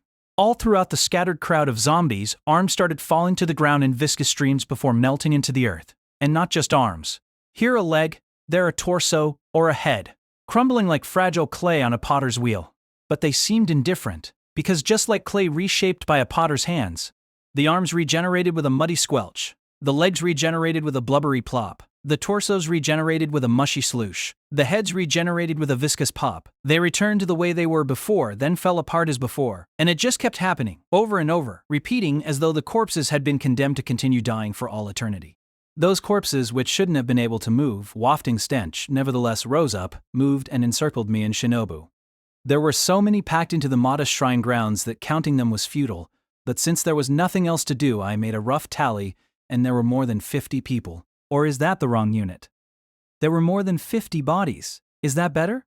Perhaps, seeing that they were just barely managing to maintain their human forms, they needed to be treated as people after all, no matter what.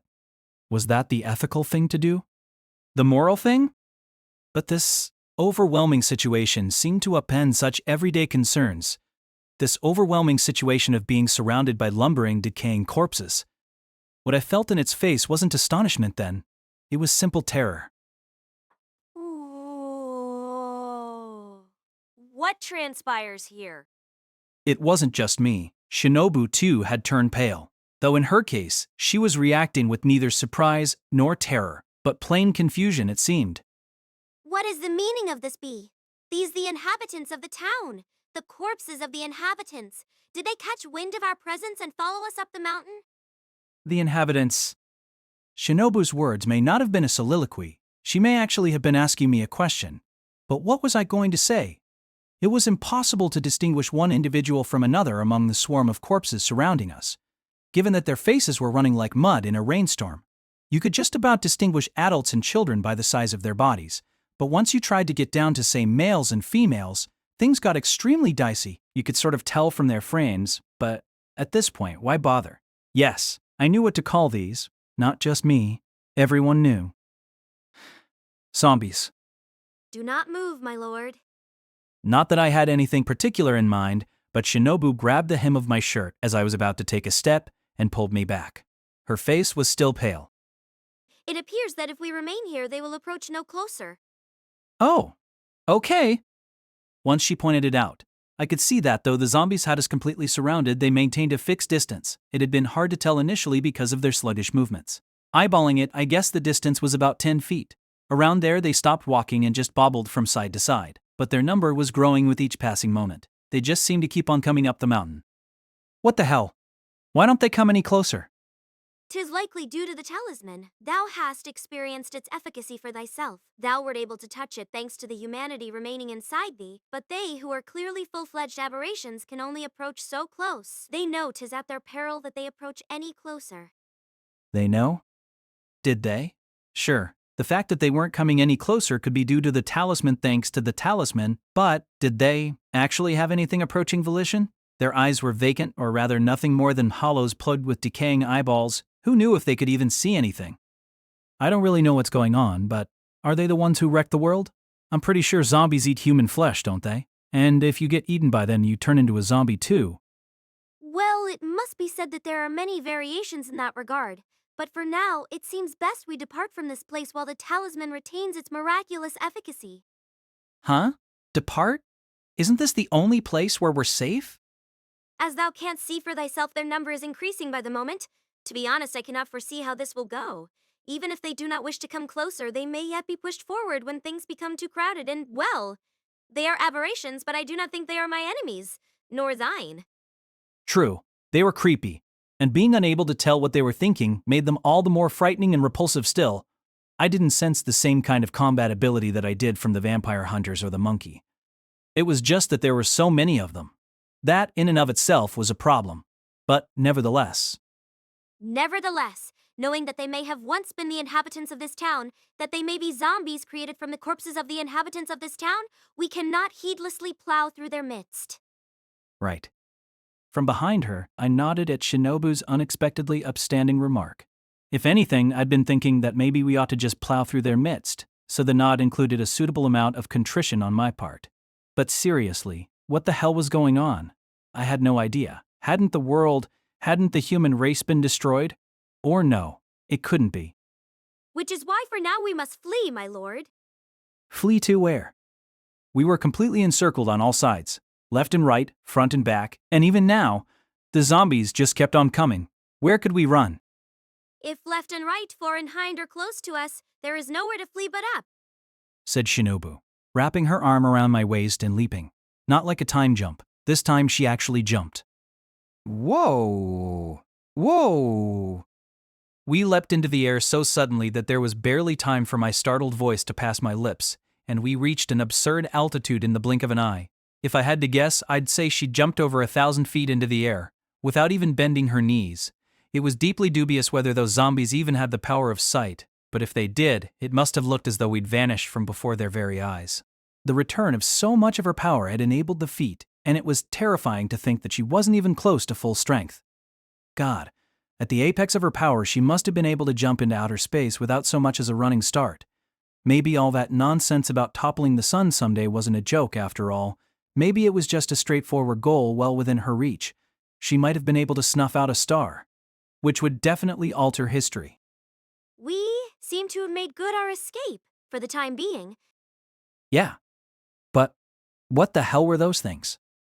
I know not, though they may not have been zombies, so much as Shinobu started to tell me but stopped in mid-sentence. Because what goes up must come down, and in this case what goes straight up must come straight down, which wouldn't do us any good. Shinobu skillfully rotated her body along with mine, in midair, spreading and bending her legs so as to exploit the air resistance, and began zigzagging through the sky, seemingly searching for a place for us to land, in other words, for a safe place as far away as possible from that zombie-covered mountaintop. However, looking down from that great height, we could see that nowhere in our town, nowhere in the world, was there such a thing as a safe place. There in the sky, Shinobu and I simultaneously found ourselves at a loss for words. At a loss for words, as we looked down on the nighttime town with our vampiric vision. It wasn't that zombies had gathered atop the mountain at Kitashirahebi Shrine. 50? 60? Maybe 80 in all? That many zombies had been able to completely hem us in, but that was a tiny minority. The town is overflowing with zombies. There was no point in looking for a place to land. In every corner of the town, there were zombies, strutting around like they owned the place. There certainly was no point in trying to count them. But the number was without a doubt roughly equivalent to the town's population. No, not just our town.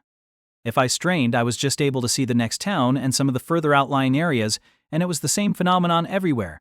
The massive number of zombies who had appeared from wherever the hell they had been hiding up until now, buried in the ground, or what, I don't know, were staggering around, in the middle of their evening stroll. In other words, every single human has turned into a zombie? Humanity had fallen. But they weren't gone. All of them, every single one, had become a corpse. And an aberration, apparently. The type of aberration that Ononoki would say, goes on in death. Holy shit. The result of trying to prevent Hachikuji's transformation into an aberration was that, somehow I ended up turning the entire human race into aberrations. I've made an inexcusable, unpardonable mistake. It's unbelievable. Just by trying to change the past with a little time slip, I turned the entire human race into zombies. Nay, my lord, let this not discomfit thee. I thought she was just trying to comfort me, but that wasn't so. 'Tis I who have erred. The vampire who'd gone white as a sheet wasn't trying to comfort me, but confessing. Oh, this is my fault. What are you talking about? What? Is covering for each other the next step after blaming each other? Thanks all the same, Shinobu, but it was me who... Nay, I am not trying to cover for thee, 'tis simply the naked truth, the harsh reality. Shinobu? Enough, hark thee well. First off, those are not zombies, but the degraded shadows of what once were vampires. Vampires, you mean? Like us? That gaggle of aberrations, with their flesh sloughing off them like mud, those walking corpses? Not like us. Like thee for all of them. Like thee are former humans made into vampires by me. What? By you? Aye. In other words, the one who hath brought ruination upon the world in this timeline is me. Now that our two protagonists have become the prime suspects for unprecedented worldwide ruination, a two-man cell unlike any before or since, it can't be helped if our readers abandon us in disgust. But even though to shut up now might be the least I, as the perpetrator, could do as a show of good faith, please allow me to relate the subsequent developments, presumptuous though that might seem. I feel a certain duty to do so. A horde of zombies overflowing all over town. No safe place for us to land. I didn't know if they had any real will of their own. But recalling the circumstances back at Kitashirahebi Shrine, it was clear that they would be all over us the second we touched down. What they would do to us then was less clear. But when I thought of their fangs, the only sharp thing standing out amidst the dripping flesh, yes. When I thought of their vampire-like fangs, their vampire fangs, I started to get an inkling. Naturally, Shinobu and I were hardened veterans. Especially since we had enhanced one another's vampiric levels, we could probably plow through an infinite number of zombies like we were playing a shooting game at an arcade. But if they were former humans, to say nothing of them being the town's former residents, then we couldn't do anything of the sort, just as Shinobu said. On the other hand, if we alighted once more within the precincts of Kitashirahebi Shrine, it was unlikely that we could maintain a safe equilibrium. It would be preferable to avoid being jostled by a huge number of zombies with that talisman at our backs. Again, just as Shinobu said. So what did we do, you might ask, carelessly, having leapt into the air without realizing that anywhere we would try to land would be a playground for zombies? What did we do? I'm sorry to say the answer is kind of a letdown, which is that we didn't land at all. We didn't land, in other words, we kept on floating at an altitude of over 1,000 feet. For those of you who are thinking, how long can they really continue a conversation in mid-air? I would ask you to recall that Shinobu Oshino can fly by sprouting bat-like wings from her shoulders. Incidentally, I learned later that she's able to sprout the wings themselves, decorative wings, even when she's in her less than full power easy mode, which is a skill totally beyond my grade. To actually fly, she has to be in proper vampire mode. She can't do so in her little girl form. But though I say her wings were bat-like, she neither rode the winds nor made use of any kind of buoyancy. The fact is that she remained aloft through sheer strength, flapping her wings madly like a bee. I didn't think she would appreciate being compared to an insect, though. So to her I said, like a hummingbird. Either way, maintaining our altitude at above 1,000 feet, we waited out the night. As protagonists, we were an embarrassment of a two-man cell. The original cover text was a lie. Strongest two-man cell in narrative history, my ass. But in light of the physical and mental fortitude it required for us to remain floating at an altitude of 1,000 feet for almost 10 hours, maybe we can recover just a little bit of our dignity. That said, there's no art to just bobbing there like an idiot. The lack was mine, not Shinobu's. So over the course of those 10 hours we flew around observing the situation on the ground. Every city, town and village we spotted was the same. Pondering whether or not to continue on past the borders of the prefecture, we realized that our current patrol could only end in the same despair as our daytime search, so we returned to our starting point. I thought about telling Shinobu Fujiko-fan that this is kind of like a permanent patrol, but she was so despondent that I decided against it. Maybe I should have said it precisely because she was so despondent, but, at the very least, it seemed best not to joke around until I figured out what she really meant about it all being her fault. I think it was the right call. Occasionally, even I make one. And then dawn came. As the sun rose in the eastern sky, the zombie horde on the ground simply disappeared. And I mean literally disappeared. I don't remember taking my eyes off the ground for even a second, but before I knew they were all gone. It was almost like someone had set a timer to wipe them out with the coming of dawn, had they sunk into the ground or secreted themselves in the shadows. But it seemed unlikely that they would suddenly become so agile upon daybreak. Whatever the case, Shinobu's and my power dwindled as the sun rose, and we suddenly couldn't maintain our altitude, putting us in a pickle of a precipitous beeline descent that would have ended with a deadly crash landing for anyone else, so we were grateful for their disappearance. I say disappearance, but they probably hadn't actually vanished. They weren't actually gone, they were everywhere.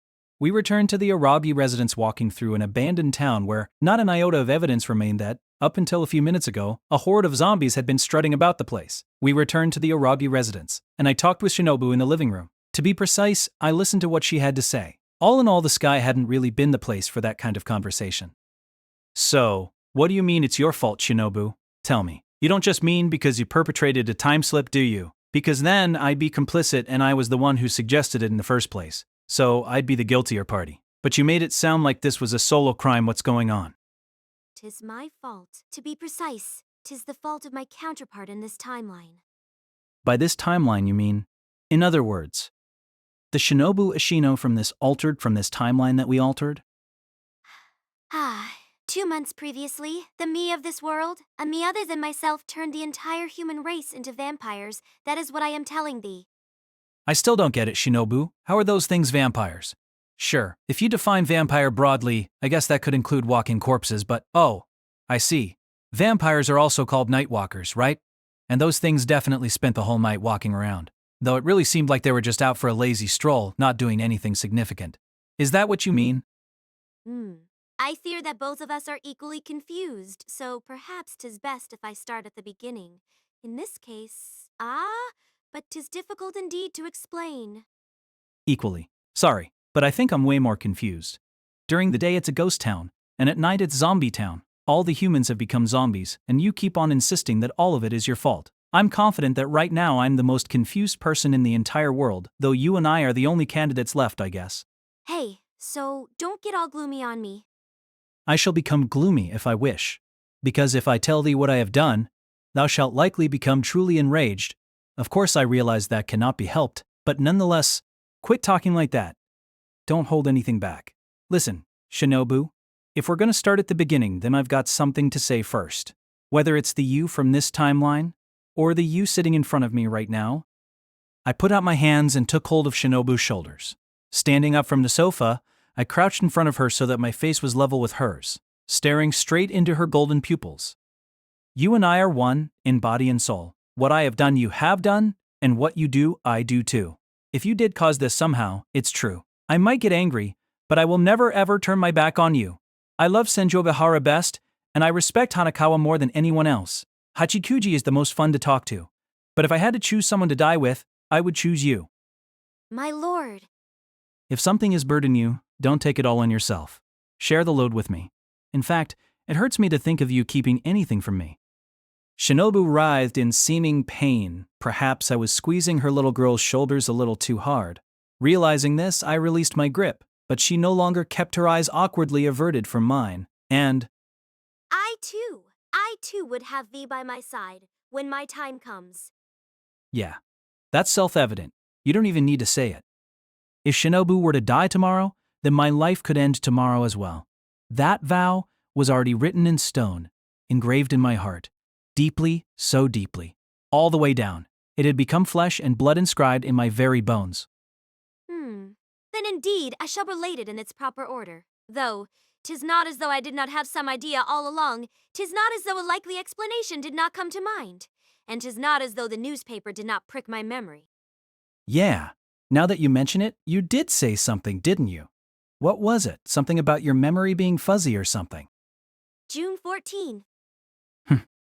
At last I recalled what day that was, though I can only think the recollection hath come too late to make any difference. Or no, perhaps it would have been too late no matter what. What day that was? I expect thou dost recall it too. It was a most memorable day. Nothing springs to mind. Well, it was the day the world fell apart, right? So of course it was memorable. The night of June 14th or June 15th. Nay, nay, 'tis not that of which I speak. I speak of the night of June 14th in the real and the original timeline. I'm still not getting anything, and there was no article in that newspaper that rang any bells. 'Tis nothing to do with any article. 'Tis only the date that is important. June 14th. The 14th. The 14th. Let's see, it was a Wednesday, so that means the 15th was a Thursday, and I brought the month up on the calendar in my cell phone, but still nothing struck me. It seems it shall not come to thee. My total inability to figure it out was definitely disappointing. But no. Judging from what she said next, Shinobu wasn't just disappointed that I couldn't figure it out. How can I put this? She seemed disappointed by what an inherently disappointing person I was. If I were to tell thee that June the 15th was the day before thy culture festival, might that jog thy memory? Ah. So, that was it. Once she said it, once I made her say it, I finally caught on. Caught on to just how obtuse I was being. June 14th, the day before the eve of the culture festival. Once reminded of that fact, I didn't have to try and recall what had happened. By which I mean there was no way I could forget that day, the day after my very first date ever, with Senjo Gahara after our trip to the observatory, and also the day of Tsubasa Hanekawa's second transformation into Black Hanekawa, and the day Shinobu ran away from her home at the abandoned cram school where she lived with Mimo Shino, the day I ran all over town searching for her. And finally it was the day Mimo Shino left our town. It seems thou hast remembered. Yeah. Thou art the lowest of the low, hast forgotten it all. The date of thy first date with thy sweetheart, the date on which that former class president, who thou dost perpetually call thy benefactor, underwent such a grievous experience, forgotten the date I ran away and on which the LOA brat departed. What could I say? I'm sure you readers already figured it out and were laughing at me. Well, maybe you felt too disgusted and just stopped reading. Yup, I'm glad this came to light in a scene no one is reading. Come on though, everyone always says I'm not manly, but I can't remember important dates the way girls can. I don't keep a diary or anything. And yet, with so many events occurring in rapid succession, I should think 'twould be one date ye might recall. The culture festival the next day was so fun that I forgot. I offered in the way of an excuse, but I do sincerely regret it. That said, even now that you've reminded me what day it was, I still don't get it. It's true that a lot of things happened, but the entire world falling apart wasn't one of them. From my date with Senjo Gahara, to Black Hanekawa, to Shinobu, or Oshino, I couldn't believe any of it was connected to the destruction of the world. Even if history got altered a bit, if anything, I guess Black Hanekawa was much less out of control than during Golden Week. Then again, she did try to kill me, didn't she? And Black Hanekawa is not unrelated, but the important thing is my absconsion. Your absconsion. But that, if anything, we resolved without incident. Wait. No. That was only in the timeline that we knew. The one that we experienced, which is to say that in this timeline, maybe something happened. Maybe we didn't resolve it at all. Ultimately, I have told thee little of the details of my absconsion, and thou hast never presumed to ask me. I am grateful for that consideration, and I do not intend even now to give thee a full accounting. But there is one fact that I can no longer keep hidden, which I will now disclose. All right? But don't act so self-important about it. On that day I intended to destroy the world if thou didst not find me. It was that big of a deal? No way. I knew she ran away with some intensely grim resolve, but I'd never imagined it went that far. The whole world. You think on a massive scale? Well, I was a globe-trotting vampire after all. A little too globe-trotting. A little too globe-trotting. I was driven to desperation. 'Twas a fit of pique, if anything. Nevertheless, I had lost my power at that time, so could not have accomplished it in any case. 'Twas nothing more than words, thoughts, but it appears that in this world things went differently. She'd told me something like that before. That during the 500, actually 600, years of her life, she'd wanted to destroy humanity any number of times. June 14th had been one of them. I would never have guessed. Then, in this world... Hang on, this is confusing. But what you're saying is that the Koyomi Araji in this timeline wasn't able to find you on June 14th. So I believe. But think on it a moment. The first to notice my disappearance on that day was the lost lass, was it not? Now that you mention it. Apologies as always for my vague recollection of the peripheral details, but now that you have, didn't that day begin with Hachikuji spotting you in front of Mr. Donut? I don't remember it too clearly, but I remember bragging to Hachikuji about my date at the observatory with Senjo Gahara when I ran into her on the way to school that morning. And that's when, she told me, about Shinobu running away from home. Because I never heard about it from Hachikuji, I wasn't able to find you. Wait, that didn't mean I wouldn't have been able to find Shinobu. Hachikuji did help in the subsequent hunt, but, and this is a terrible thing to say about someone who helped you in the end, she didn't actually contribute all that much to finding Shinobu. And her escape aid would have come to light sooner rather than later, even if Hachikuji hadn't told me about it. So this is my conjecture. It wasn't just about that day. If Hachikuji the aberration didn't exist, then never mind June 14th. I wouldn't have met her on that Mother's Day in the first place. In other words, the Koyomi Araragi of this world was a Koyomi Araragi who'd never met Mayoi Hachikuji, which must have had some influence on his, and yes, I will venture to refer to him in the third person, actions, his character, even if only to the slightest degree. Not just Mother's Day. From May 15th to June 14th. The me of this timeline missed out on that month of hanging out with Mayoi Hachikuji. And because that's the kind of me he wasn't able to find Shinobu Shino. And so, at that moment, at that pivotal moment in the tale, I must not have been able to look to Shinobu to help me. I see. In that case, I probably got killed by a Black Hanakawa. This timeline had to be that kind of timeline. Shinobu. If you don't want to answer this question, you don't have to. So just take it with a grain of salt, honestly. I don't even really want to think about the thing I'm asking. But I want to know what you think. We've been bound to each other like this ever since spring break, but as such, whether it's you or me, if one of us were to lose our life in some unforeseen accident, what would happen to the other one? Since we were bound to each other, would the remaining one be dragged along on the road to hell? Then again... 'Tis the then again. While I say promptly, there was no way she did not want to answer from her expression, it was clearly just the reverse. But nevertheless, she replied promptly.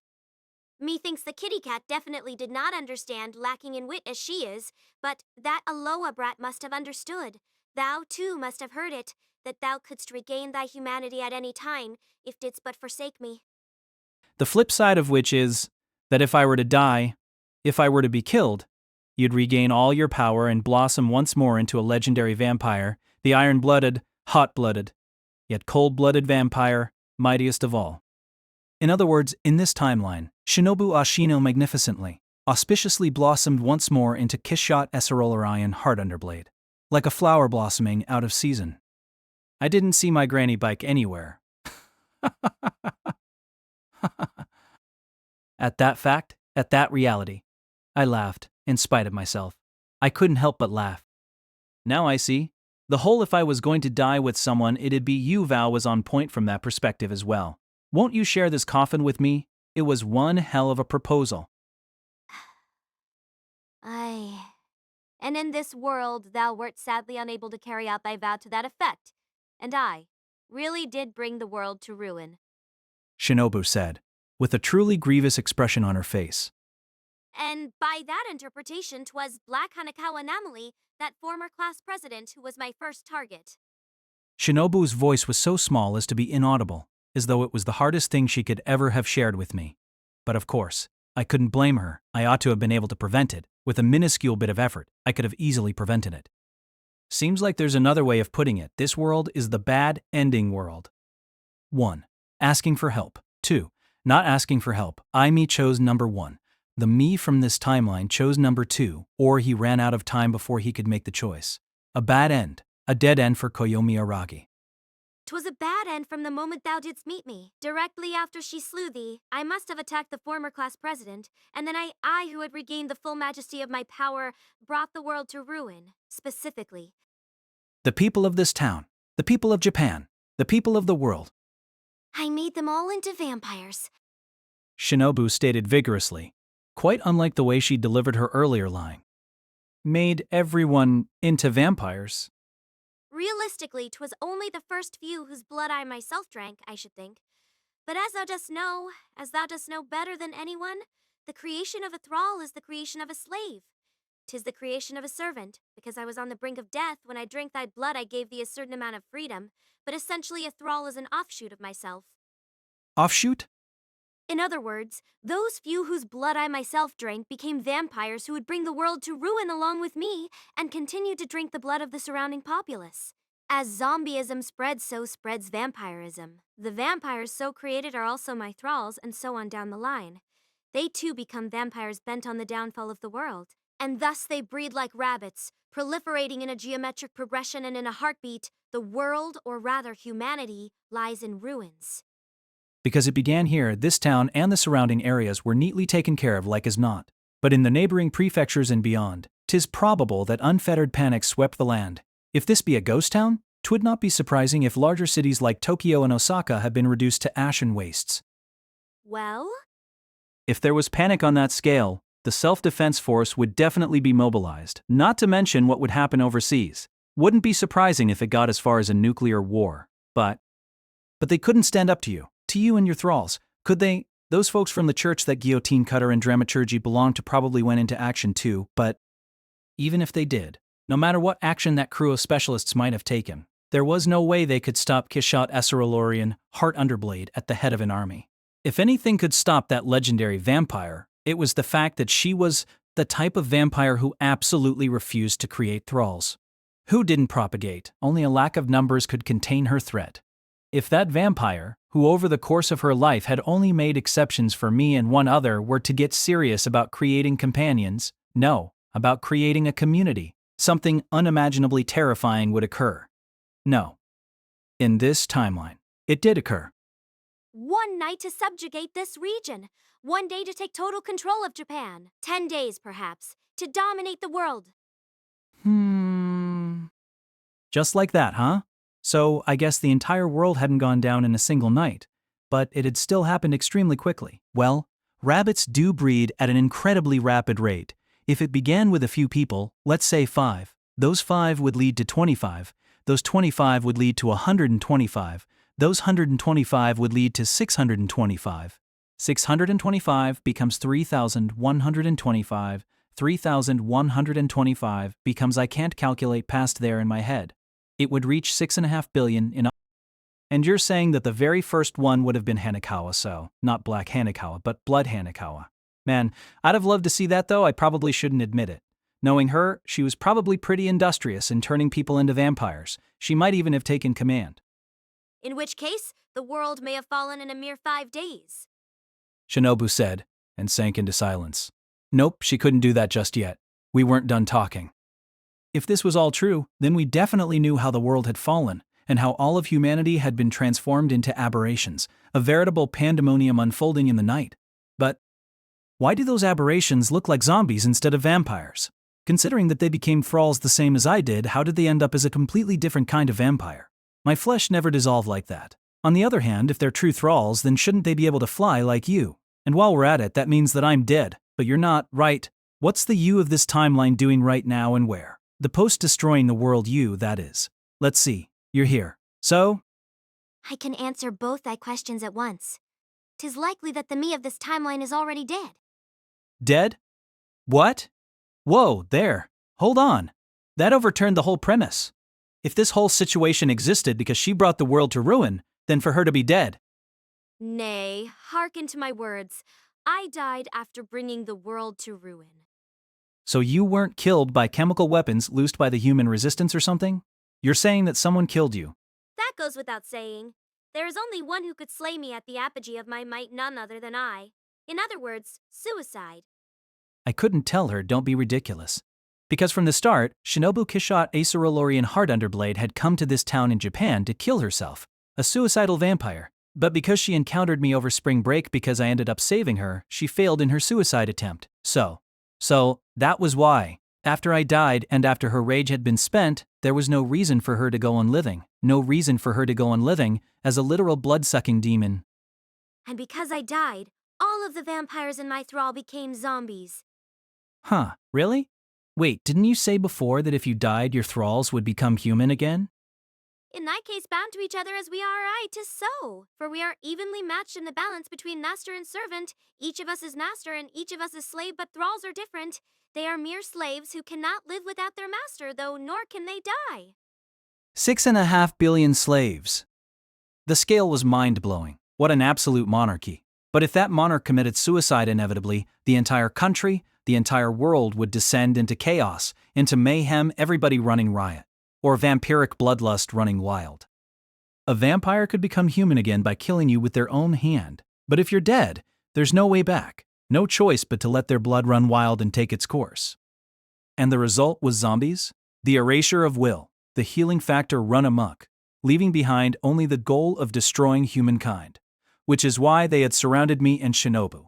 Both of us were half vampire, but we were also something like half human, so they'd come to drink that half of our blood, to turn us both into vampires.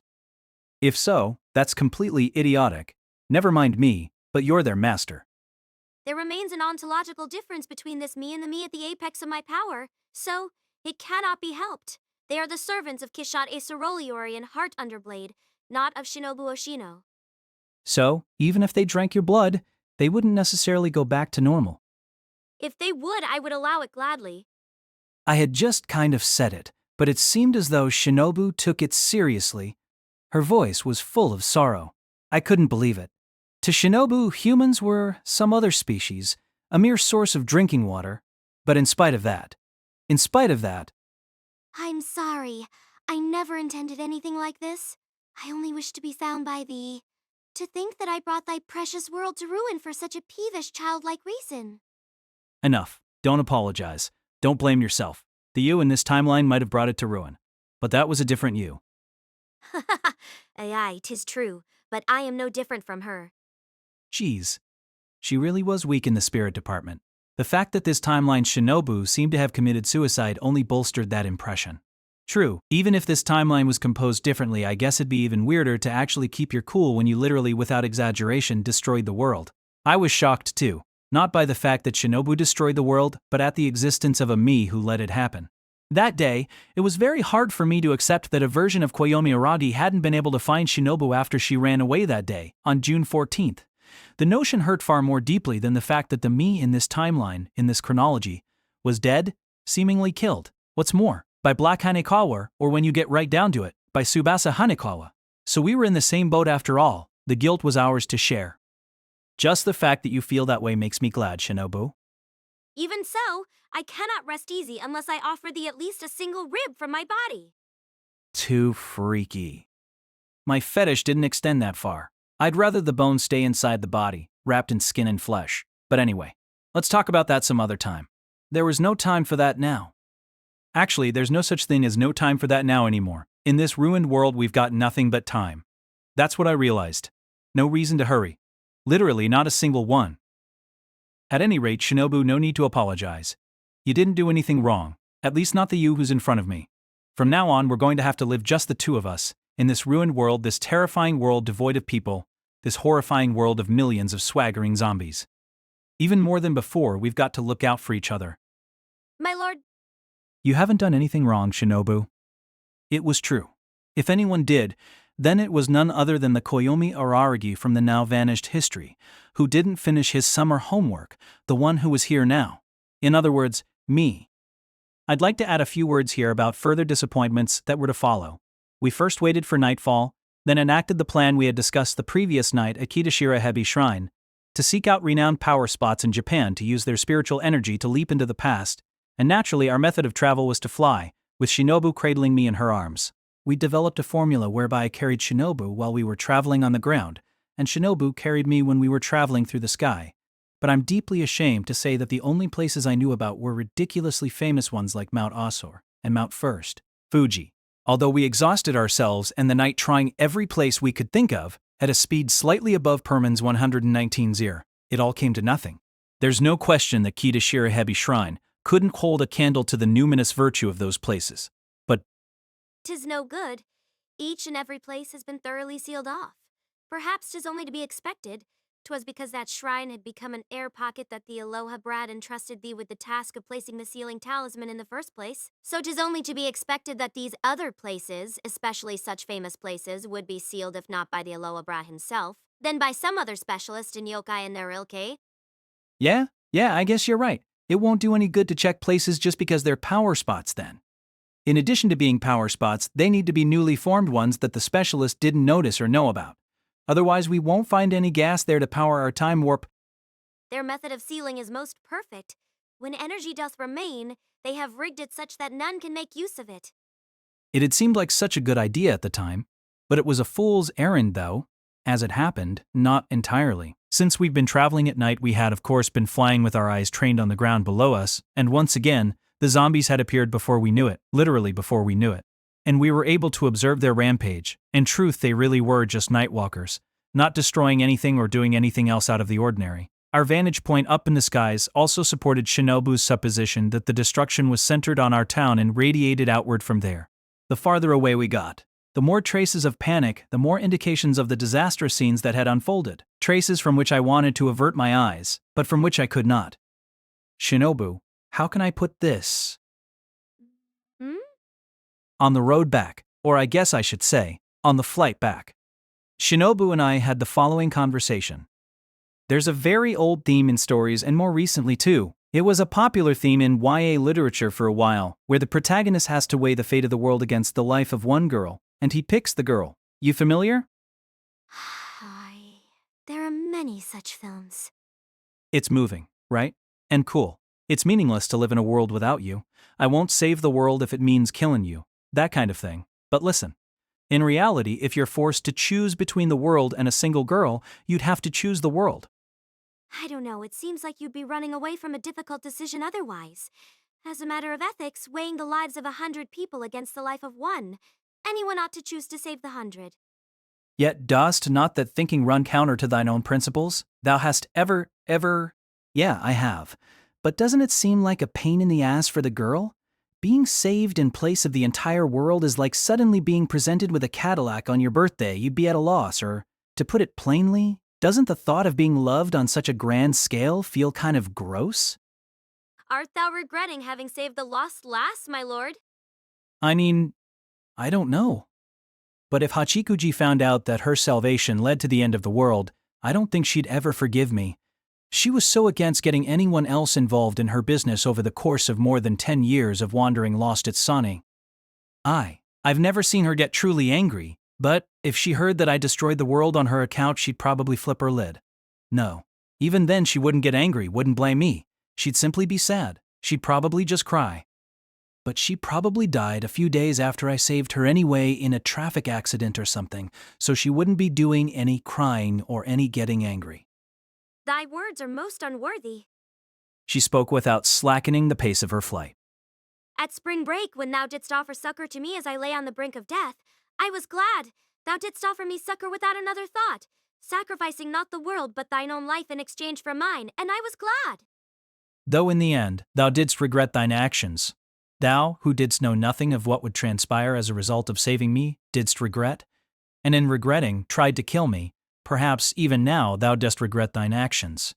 But even if 'tis so, it doth not to tarnish my initial gladness. I had never known that Shinobu felt that way. It had taken the end of the world for me to learn how she truly felt. Be that as it may, were I that lost lass, I would at the very least not want thee to harbor such regrets. I don't even know if I do regret it. I just felt emptied out. By the disproportionate retaliation laid on me by history, by fate, by my own foolishness. But what of this? Hadst thou not saved me during spring break, the world would not lie in ruins as it does. Wouldst thou rather 'twere so? No, you're right. That's not what I'm saying at all. That was a whole other question. It was just as I told Ononoki, there was misery, but there was also joy. So regret was pointless. In the hopes that it will bring thee some modicum of relief, allow me to offer words of commonplace comfort. Wilt not such thoughts leave thee dead in the water? Dead in the... What are you talking about? Like as not, thou art thinking that by borrowing my power to carry out a time slip, an act as yet unencompassed by human ethics, thou hast committed a grave transgression, but is it not taken for granted among human beings that one does save a child about to be struck by a car? If someone is drowning, save them. If someone is in trouble, save them. 'Tis wisdom that humans have cultivated over the course of thousands of years. Didst thou not save me in accordance with that wisdom? Yeah, you're right. I did, but... Well then, none can deny that the saved child may grow up to become a criminal, a murderer. And likewise the child saved from drowning could go on to die a more horrible death. And the vampire I saved could destroy the world. Canst thou really say that the decision to save them was then an error? The opposite pattern also holds. Thy beloved former class president, treated cruelly by her various parents growing up, obtained exceptional skills as a result. Should she then be grateful to her parents? Thank you for tormenting me instead of loving me? That's no way. That would be like asking Senjogahara to be grateful to Kaiki benevolence is benevolence, and malice is malice. You can't suddenly decide that sometimes the end justifies the means. You can't. On the flip side, sometimes people's parents love them too much. They're spoiled and turn out worthless. I still don't fully understand what Oshino meant when he said that people can't save other people, they just go and get saved on their own. But maybe it's something like that. That you won't know if saving someone really saves them until later on. Oshino. If he could see me now, what kind of advice would he give? Maybe none at all. Even under these circumstances, he might not save me. Which reminds me. Those spots were probably sealed away long before you went about destroying the world, and probably watched over through the ages. But the kind of specialist who can create such a seal Oshino, or Keiginui or Ononoki, and though I don't want to think about it, and he's probably a bit different, Kaiki, where the hell were all of them during the end of the world? Like as not, they were wiped out. Wiped out, I wonder. Oshino was able to remove your heart when you were at the height of your powers, and Kageniwi specializes in immortal aberrations. Surely specialists of their class would put up a hard fight, but only if I were alone. If 'twere after I had created so many thralls, they would stand no chance at all. They are human after all. Her tone had become a little haughty, but as soon as she noticed that indiscretion, Shinobu let out a sigh. Like she was disgusted with herself. If I may, Shinobu has a remarkably high opinion of herself, so I wasn't just swallowing the idea that it would have been as easy as she made it sound, but of the 3 experts I knew, Oshino, at least, couldn't let something like this pass. He would have done something, and if this was still the result. Then whatever transpired, whether it had been an epic battle or a crushing defeat, Oshino must have lost. He had met defeat in the face of a vast army of vampires. And yet, frankly, I do not wish to think on mine own actions. Creating thralls with such reckless abandon, like a woman who sinks into desperation, heedless of all else at the shock of being spurned by the man she fancies. That's an analogy, right? No,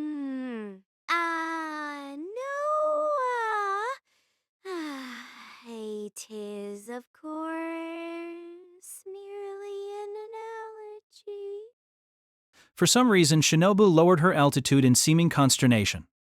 Night had already passed, so even if we'd crash-landed, it wouldn't have been much of a problem.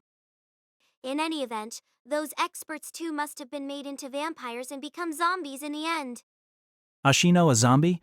Yeah, though he was kind of like a zombie all along. It makes me feel really depressed to think that Oshino, for sure, and Hanakawa, likely the first to feel your fangs, and Senjogahara, and Kanbaro, and Sengoku, and Karen, and Tsukiye, everyone, became a vampire, and then ended up as a zombie. Friends and acquaintances might have been among the crowd of zombies who'd surrounded us at Kitashira Hebi Shrine. With their faces and bodies and of course the shape of their hips, lost in a sea of dripping flesh, I couldn't recognize anyone. But the possibility wasn't low enough for comfort. 'Tis indeed best not to think on it. Thinking on it will avail thee nothing. I guess so, and if I had to find some kind of silver lining, at least Hachikuji wouldn't have become a zombie, being already dead and all. Though that was cold comfort. In exchange for keeping Hachikuji from becoming an aberration, I'd turned the entire human race into aberrations instead. However, Shinobu tried to console me. That fact almost made me lose heart. But if I actually did lose heart, Shinobu would probably get depressed too, so no matter how deeply conscious I was of my own guilt, I couldn't let it get me down. Maybe this was another instance of evading a tough decision. While we're at it, I haven't seen any cats or dogs either. Do you think they're all done for as well? Aye. Vampires are one thing, but 'tis doubtful that zombies appreciate the distinction betwixt humans and such lower beasts. Insects and plants seem to be doing okay though. In that sense, did it mean the world hadn't perished even if humankind had, and the Earth was doing fine? I don't really want to say this since spouting such a cliché will reveal the limits of my humanity, but Homo sapiens' downfall might just be a good thing for the planet. Our conversation lasted all the way back to our ghost town. I say town, but it no longer functioned as one in any capacity now that society had utterly collapsed, by which token there was really no reason and no need for us to return. But you get attached to a town where you've lived for so long. Whatever we did in the end, I wanted to be based there for a while longer. That is, the farther away we went, the more ruinous the cities became, so without question our town offered the best quality of life in the entire world. Never in a million years would I have dreamed that our nothing little town in the sticks would achieve such a glorious distinction. After we touched down, we made for the supermarket on foot, me carrying Shinobu as per our arrangement. At last my hunger was reaching its limits, so it is a pressing concern to purchase some food and other essentials, though it was impossible, in this case to purchase anything. Naturally I was carrying some currency appropriate to the era, but there were no employees at any of the shops to give it to. At night they might show up in zombie form, but I had a hard time believing they would be willing to accept my money. They would just try to suck my blood, devoid of any sense of professional duty. Still, I feel endlessly guilty about just taking whatever we want. Art thou so faint of heart? I'm the kind of guy who can't leave an arcade until I spend all of the 100 yen coins so they don't suspect me of having used the change machine for business purposes, okay? Far too faint of heart. Let's just leave the money on the counter and go. Thy heart is so faint as to be imperceptible. Well, I wouldn't be able to do that forever, but at least the first time. The majority of the food was rotten and the store interior was filled with an overwhelming stench, but the canned goods, snacks, and drinks weren't past their expiration dates yet, so we mostly grabbed those. Then we wandered around looking through the other stuff. We didn't need clothes or anything at the moment. Maybe we'd come back when winter came. No, the winter stock was never going to arrive. Huh. I can simply create clothing with mine ability to generate matter if need be. Yeah, it's just food supplies that I'm worried about. You can drink my blood for sustenance, but that won't cut it for me. If we keep going back and forth drinking each other's blood, we'll eventually run out of energy. What a predicament. Self-sufficiency was surprisingly difficult. I could probably prepare food using a gas stove, but the tanks would run out sooner or later. Did we have a lifetime supply? Not likely. And there wasn't all that much canned food either. What to do? A vampire's lifespan is pointlessly long. Didn't Shinobu say something to that effect at one point, that the majority of vampires die by suicide? Not just the Shinobu from this timeline. The high we're currently feeling, the kind of inappropriate thrill and pounding excitement of being left on a deserted island, probably won't even last a week. How much preparation we can manage during this week of high motivation is going to dictate the direction of our new life as castaways. On the way home, ought we not stop by the bookstore and seek out tomes on survival? We must like as not abandon any pretense at a civilized lifestyle. I don't know. If the two of us can persevere for a while, maybe new life will appear at some point and evolve into human beings again, and rebuild civilization. I do not think that even vampires are that immortal. We won't live forever, eternally youthful and undying? Such is merely rhetoric. We differ from zombies and ghosts, dead as they are. Never forget that we are yet alive. Oh, so my days of playing PS3 are over? 'Tis what I like about thee, that thy hopes for a new race of humans extend only to the development of the PS3. Yet whatever happens, should such a new race appear, 'twould be but the blink of an eye before they went extinct once more, transformed into zombies. Oh, that sucked. Humankind was not just down, but down for the count, and not getting back up. I've thought to myself before that Hanekawa made me who I am today, which is definitely true. But there's more to it than that. I'm who I am now because of Hachikuji, and you, and Senjogahara, Kanbaru, Sengoku, and Oshino. Of course, without my parents I'd never have been born. And if not for Karen and Tsukihi, even my dealings with Kaiki taught me a lot. My battle with Kajinui changed my values, that's how it goes.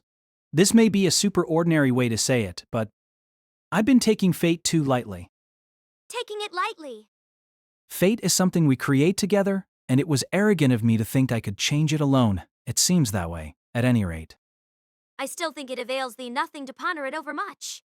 Though 'tis pointless to tell thee not to, but thou didst tell me not to apologize. Therefore I ask thee too to refrain as far as thou art able from remorse or regret. Such remorse, such regrets will avail thee nothing in the future. All we have left is each other, so to blame one another or ourselves as we live on through eternity would be the height of folly. Right, it'd be like the salamander. Maybe I was unfeeling this situation. Maybe I needed to be blaming Shinobu more, blaming myself more than I was. But, somehow, yes, somehow, the scale was just too big for the mind to grasp. A town where literally not a soul is to be seen during the day becoming infested with zombies at night was pure ridiculousness, and at the risk of being taken the wrong way, it all seemed like a joke to me. History, fate, the world. I just wasn't equipped to handle stuff of that order. Becoming a vampire, time slipping. I'm still only a high school student. Fate. Not to mention reality itself, I don't have the capacity to stand up to all that. It was a lost cause. Shinobu. I don't know if it'll be a year down the line, or 10 years, or what, but at some point I'll probably lose my grip and try to blame you for destroying the world. But when I do, I won't be in my right mind. So please don't take it to heart. Just let it go. Please just placate me if I get hysterical. I understand. Shinobu nodded, solemnly. Okay. So, if we don't need to buy clothes, then there's not much we do need. I guess human beings can get by with surprisingly little if need be. What was it? Consider the lilies how they grow. Though you and I are both half vampire. Anyway, what do you say we forget about the bookstore for the moment, and borrow some educational materials from the high school on the way home? We'd do that. Who knew if the high school or the college I'd been planning on attending was still even standing, but thinking of what Hanekawa and Senjogahara would say. Not only was it pointless, it was a complete waste of time, nothing more than an escape from reality, but I wanted to continue studying for just a little while longer. To me, that was my summer homework. Then, I stopped walking. In front of a certain display case, on the third floor of the supermarket, I wasn't even putting things in my basket anymore and was just ambling along. But, in front of that display case, in an area with summertime merchandise, I stopped, and… What is it, my lord? Nothing. Just… Without being fully aware of what I was doing, I reached out towards the display case and took it in my hand. Come to think of it, I hadn't done so once this summer, actually, for much longer than that. So, there's something I want to try. The thing awaiting my outstretched hand was a set of fireworks, and not sparklers like the kind you hold in your hand, proper fireworks that you launch into the sky. Truthfully, I would have preferred something even larger, which I probably could have found if I searched in earnest, if I scoured the yellow pages for a pyrotechnician, for instance, but it seemed reasonable to try this first. What was I planning? Well, fireworks have no utility other than being set off, do they? I wasn't considering using the energy of those fireworks to travel into the past. I was just thinking they could serve as a signal, a distress signal. Well, maybe not exactly, but they could serve in place of a signal flare to say, I'm here, there's a person here. Here we go with another manga reference by way of explanation, but I'm pretty sure that in The Great Adventure of Dai, the heroes do something similar in the ruins of Papnica. They use an actual signal flare, but I wasn't feeling so zealous that I was going to find some military warehouse to raid for supplies. Fireworks would have to do. What wilt thou by launching such a thing? Though 'tis a fine way to ornament summer's end. It would really be something, wouldn't it, just the two of us enjoying the fireworks together? If Shinobu wasn't actually suspicious of my behavior, which may have seemed overly carefree from a certain perspective, she at least seemed to think it odd. So, I gave a proper explanation. At first glance, the world appears to be in total ruin, but possibly, just possibly, couldn't someone have survived? You know, someone living in hiding, in fear of the multitudes of zombies who appear at night. I take thy point. Methinks the chances are incredibly slim, but might it yet be possible? If a soul but waited out the few days of vampire proliferation which began on the night of June the 14th, 'twould not be impossible to survive the subsequent zombie infestation. Their numbers are great, but their movements sluggish, and their senses of sight and smell appear to be inferior to those of humankind indeed. A few people, nay, 'twould not be surprising if a few thousand, maybe tens of thousands, had survived, scattered here and there across the globe. I don't think that's realistic. I don't believe anyone could live through the transformation of all humankind into vampires, and their subsequent zombified night stalking. After they end up in that form, those zombies recall only their goal to destroy humanity, right? Then they couldn't allow anyone to survive. Oh, I've been meaning to ask, if people who get bitten by vampires turn into vampires, what happens to people who get bitten by zombies? They turn into zombies rather than vampires, and walk the night slaves to my dear departed self. Okay, then it's settled. Here goes nothing. Here goes nothing, indeed. Even so, the flare and report of such commercially available fireworks will be limited in their reach. Sure, but it's all we've got. So just think of it as a regular old fireworks display. I don't know if Shinobu actually thought it was worth trying, or just hopeless. But at least she didn't object, and after all, given the massive amount of time we had to kill from here on out, why object to a little diversion? She may even have been excited about a fireworks display. I settled on that unpronounceable park as the site since there was a lot of open space there. And not much in the way of playground equipment. Speaking of which, even 11 years in the past, the park hadn't offered much in the way of playground equipment. So in that place's case at least, they hadn't been removed for safety reasons. The ruins of the abandoned cram school would have some nostalgic resonance, permeated with memories as it was, but the area was so overgrown that we'd start a fire if anything went awry. As much as it was abandoned and about to collapse at any moment, I still couldn't forgive myself if I burned down that building packed so full of everyone's memories. Unthinkable. The flames might be more visible than a few fireworks, but even the grocer Oshichi wouldn't pull such a pyromaniac stunt. So the only candidates I could come up with were the school grounds and that park. I opted in favor of the latter based purely on proximity. P say, expenditure P, or maybe out of emotional investment. If it shall be so, my lord, there is yet one aspect of the matter on which I would have thee heed my counsel. Counsel? Fret not, the distress signal itself is well and good. I cannot believe 'twould be so, but surely thou dost not intend to launch these fireworks at night. Oh. How wouldst thou amuse thyself with them in the midst of a town overrun with zombies? I couldn't, could I? An excellent point. How could I purposely send up fireworks from our position when it would call them right to us? It would be suicidal. Then the fireworks display is cancelled, I guess. Sure, I wanted to use it as a distress signal, but I also thought it might be fun. That said, how should we spend the night? It wouldn't be safe inside the house. They say true vampires can't enter someone else's home without permission, but these were zombies we were dealing with. They might just blithely ignore that rule, and even if it did apply to them, a Karen or Tsukihi zombie would still be able to enter the Arardi home. If Karen was a zombie, was she still strong? If Tsukihi was a zombie, what happened when she became a zombie? I mean, she was, Nay, my lord, there is no need to cancel the fireworks display outright. I merely wish to suggest that if we cannot hold it at night, we might hold it during the day. Well, she was right, but still. Vampires are weak against the sun, so they can't do much except at night. Likewise, the zombies, she was absolutely right, but still. That's not quite how I had pictured it. But with our safety in mind, maybe there was no other choice. Even if we braved the risk and sent up the fireworks at night, any survivors in the vicinity probably wouldn't come out while the zombies were strutting their stuff. Perhaps setting them off during the day was the right idea after all. At least, let's wait for a day that's cloudy enough for the fireworks to be visible a little bit farther off. The plan just kept deviating more and more from normal fireworks, I realized as I spoke. Choosing to set them off during the day and actively hoping for bad weather, that was truly perverse. Well, since searching for survivors is the #1 goal, so be it. I concluded, with a certain bitterness, but also with unadulterated anticipation, at the prospect of lighting off some fireworks for the first time in forever, even in this ruined world, and that anticipation became reality. If it day, stated day. Monogatari series by Nisio Isan, cast by Artale Studio. If you are interested in creating your own audiobooks, please check out our website, artale.ai. Mean much in a ruined world, but according to the calendar it was Saturday, August 26th, an ideally overcast day, the kind of wonderfully overcast day that promised rain if we waited any longer, the clouds having gone from gray to black perfectly suited for fireworks, better than anyone could hope for.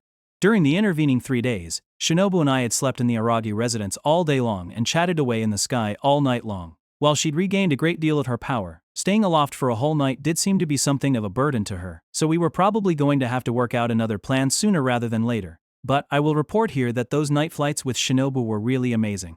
3 days and 3 nights. What Shinobu and I chatted about during that time shall remain secret.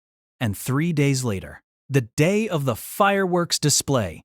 Thinking back, I'd always left it to Karen and Tsukihi, so this was actually the first time I was setting these things off. I stabilized them with some handy stones as per the instructions, lit the fuse with a lighter, and got the hell out of there. I was worried that they might be too damp or too old to work properly, having sat on the shelf for quite some time, but as luck would have it, well, These were fireworks that even grade schoolers could use. Under their parents' supervision, of course, so I couldn't possibly bungle it. The coronas of light blossomed splendidly. True, it was daytime. And it was cloudy, though it was actually too dull of a display to be termed splendid. Tamaya! Kaguya? By the by, why did they cry that out at a fireworks display? Both Tamaya and Kaguya were fireworks shops during the Edo period. Aha! So they were. I heard rumors of them whilst overseas. Why does she pretend to know everything? But why cry out, Tamaya Kaguya at fireworks made by other shops? Well, it's like back in the day when people called a portable tape player a Walkman, no matter what brand it was. Walkman, they recently went out of production, did they not? Aye, they did seem to be all the rage. But how does that work out for the other shops? Probably lights a fire under their asses. Works for me. Amidst that sort of banter, we lit off one firework after another, every single one from the display shelf at the supermarket. We thought of dividing them up and doing a few smaller events, but since it was probably meaningless in the first place, we didn't feel like going through the whole rigmarole more than once. If we were going to do it, we might as well go all out as we could with such dull fireworks. Tamaya! Kagi! I said every single one, but given that it was a provincial supermarket, there hadn't been that many to begin with, and in the end the whole event was over in under an hour. Overall too soon. As unnecessary as it might be, let me give you a quick rundown of the visuals here. Shinobu and I were wearing traditional Japanese attire for the occasion. You've gotta wear yukata to a fireworks display, we figured, so it was a conventional, not to say an almost mischievous dress code, but Shinobu and her little blonde girl in a yukata guise gave me an unexpected lump in my throat. Thou canst leave out the little girl part? 2. Told you not to read my thoughts. 'Tis novel to see thee in a yukata as well. Thou art always dressed in a hoodie or in thy school uniform. Not always. Well, everyone, are you popular? Stop imitating the super popular class president. 'Tis only a promo spot, yet 'tis pretty cool. Sure. It was impossible to ignore. That vibe. By the way, the yukata Shinobu was wearing owed to her ability to create matter, but I'd found mine in the house. At some point, my Japanese clothing-obsessed little sister Tsukihi had picked it out for me. As for the fact that I was wearing my school shoes, let's not be too fussy. Man, it does feel good every once in a while. This ought to make up for thy exam prep preventing thee from attending the summer festival. Without food stalls and bond dancing, though, it's a pretty lonely festival. Well, want to wait here until nightfall and see what happens? Aye. No matter what, let's not get our hopes up. Again, I have a hard time believing anyone could still be alive with the town this way, and even if hope against hope, anyone actually escaped the menace and is living and hiding somewhere, I have a hard time believing those fireworks would draw them out. When humanity has been annihilated by vampires, it's only natural to be wary. It'd be normal to expect a trap. And Enough. it was Shinobu. Since proper wooden sandals were strapped to her feet, I took a huge amount of damage.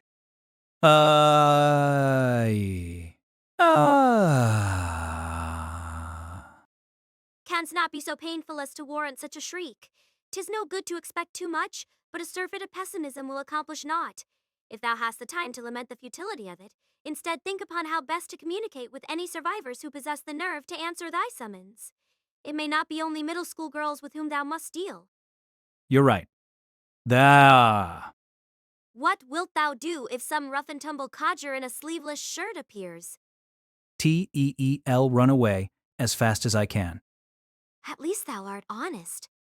As fast as a vampire can. 'Tis that distasteful to thee? Tid run from anyone who wasn't a middle school girl. Thou art too honest, even with no one around. Shinobu scolded as she stepped on my foot again, grinding her sandal into it again. Geez, it really hurt.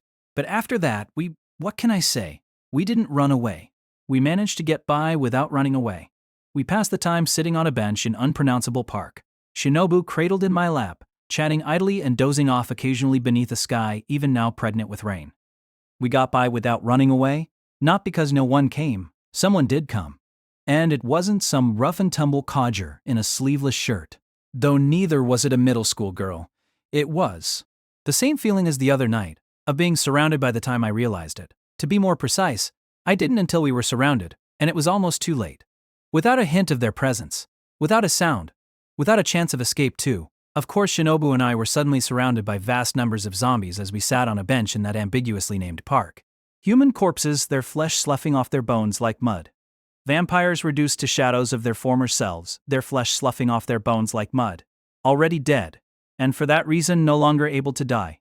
The town's residents, though absolutely indistinguishable one from the other. For all I knew, acquaintances of mine were mixed into the zombie horde. Given how many there were, the chances were pretty good. The time we were surrounded at Kita Shirahebi Shrine didn't even compare. There were easily over 100 of them. Well, over 200. 300? 500? Maybe 1,000? No, that couldn't be. But there were almost that many. The park was already so buried in zombies jostling and rubbing against one another that even under the circumstances, I found myself worrying that the individuals would start melding into each other. Well, right, I shouldn't under the circumstances. Because we might be joining them. Those zombies who used to be human, who used to be Shinobu's thralls. They were looking at us with stares that didn't even qualify as vacant, and gradually, not to say sluggishly, they were getting closer. What? Why are they? In a panic, I looked up at the sky. Had the twilight hour passed while I hadn't been paying attention, while I was getting cozy with Shinobu, holding her in my arms? Had night taken us unawares? By their clock by aberration time, had night already fallen? Of all the careless, I was only trying to have a little fun fondling some ribs. To die for such a reason far surpasses carelessness. Then, Shinobu quietly showed me the watch. The hands didn't even read 4 o'clock. Yet, the twilight hour was still a long way off. Let alone nightfall. So how come? They were here. Now. It seems the fireworks did somehow summon them to us. Even she seemed flustered by this turn of events, which was perfectly understandable. This wasn't like the other day. We were surrounded on all sides as before, and this time we couldn't escape into the sky. Shinobu could only fly at night. What's more, her vampiric level had declined somewhat. Even if she sprouted wings, they'd be nothing more than a decorative design element. It seems that our fireworks were quite the distress signal after all. How can this be? Even if they're zombies now, these guys used to be vampires, right? They shouldn't be able to act while the sun is still out. I thought. They shouldn't be able to. And indeed they cannot. Look, their movements are more sluggish than before, and they're melting skin in an even more dire state. Now that Shinobu mentioned it, no, even though she did, I couldn't discern any fine distinctions in the stages of zombie decay, however. The impression that the individuals were melding into one another did substantiate her claim. Their movements were so slow that they couldn't avoid one another, and their skin, their flesh, was melting more like water than like mud. The strain of operating in daylight is clearly showing likely this cloudy weather is to blame. Those heavy clouds are blocking the sun's rays, just enough for the zombies to be active. It had completely backfired. Waiting for the right weather for the fireworks display had backfired. Variations in the strength of the sun's rays certainly had an effect on my physical condition as well. Even as a pseudo-vampire, sure, they had an effect. But come on. Speaking of which, there was one time during my days as a vampire that I did expose myself to direct sunlight, but although my body burst into flames, the burnt parts healed thanks to my powers of regeneration. It's not like I was burnt to a crisp in the blink of an eye, and the parts of the zombies that were melting like water before my very eyes likewise seemed to be healing up, and they didn't even seem to be feeling any pain. Just enough sounds right. They're barely able to move. Why push themselves so far during daytime? Like as not, 'tis thanks to the fireworks. The directive to destroy human beings is inscribed upon their brains, nay, upon their instincts. Therefore, they will seek to destroy humans if they can, even should it cause them harm to do so. So their original order lived on like a stubborn program even without the vampire master who issued the order. Or, even though one splinter of the two-man cell they were trying to destroy was herself that vampire master.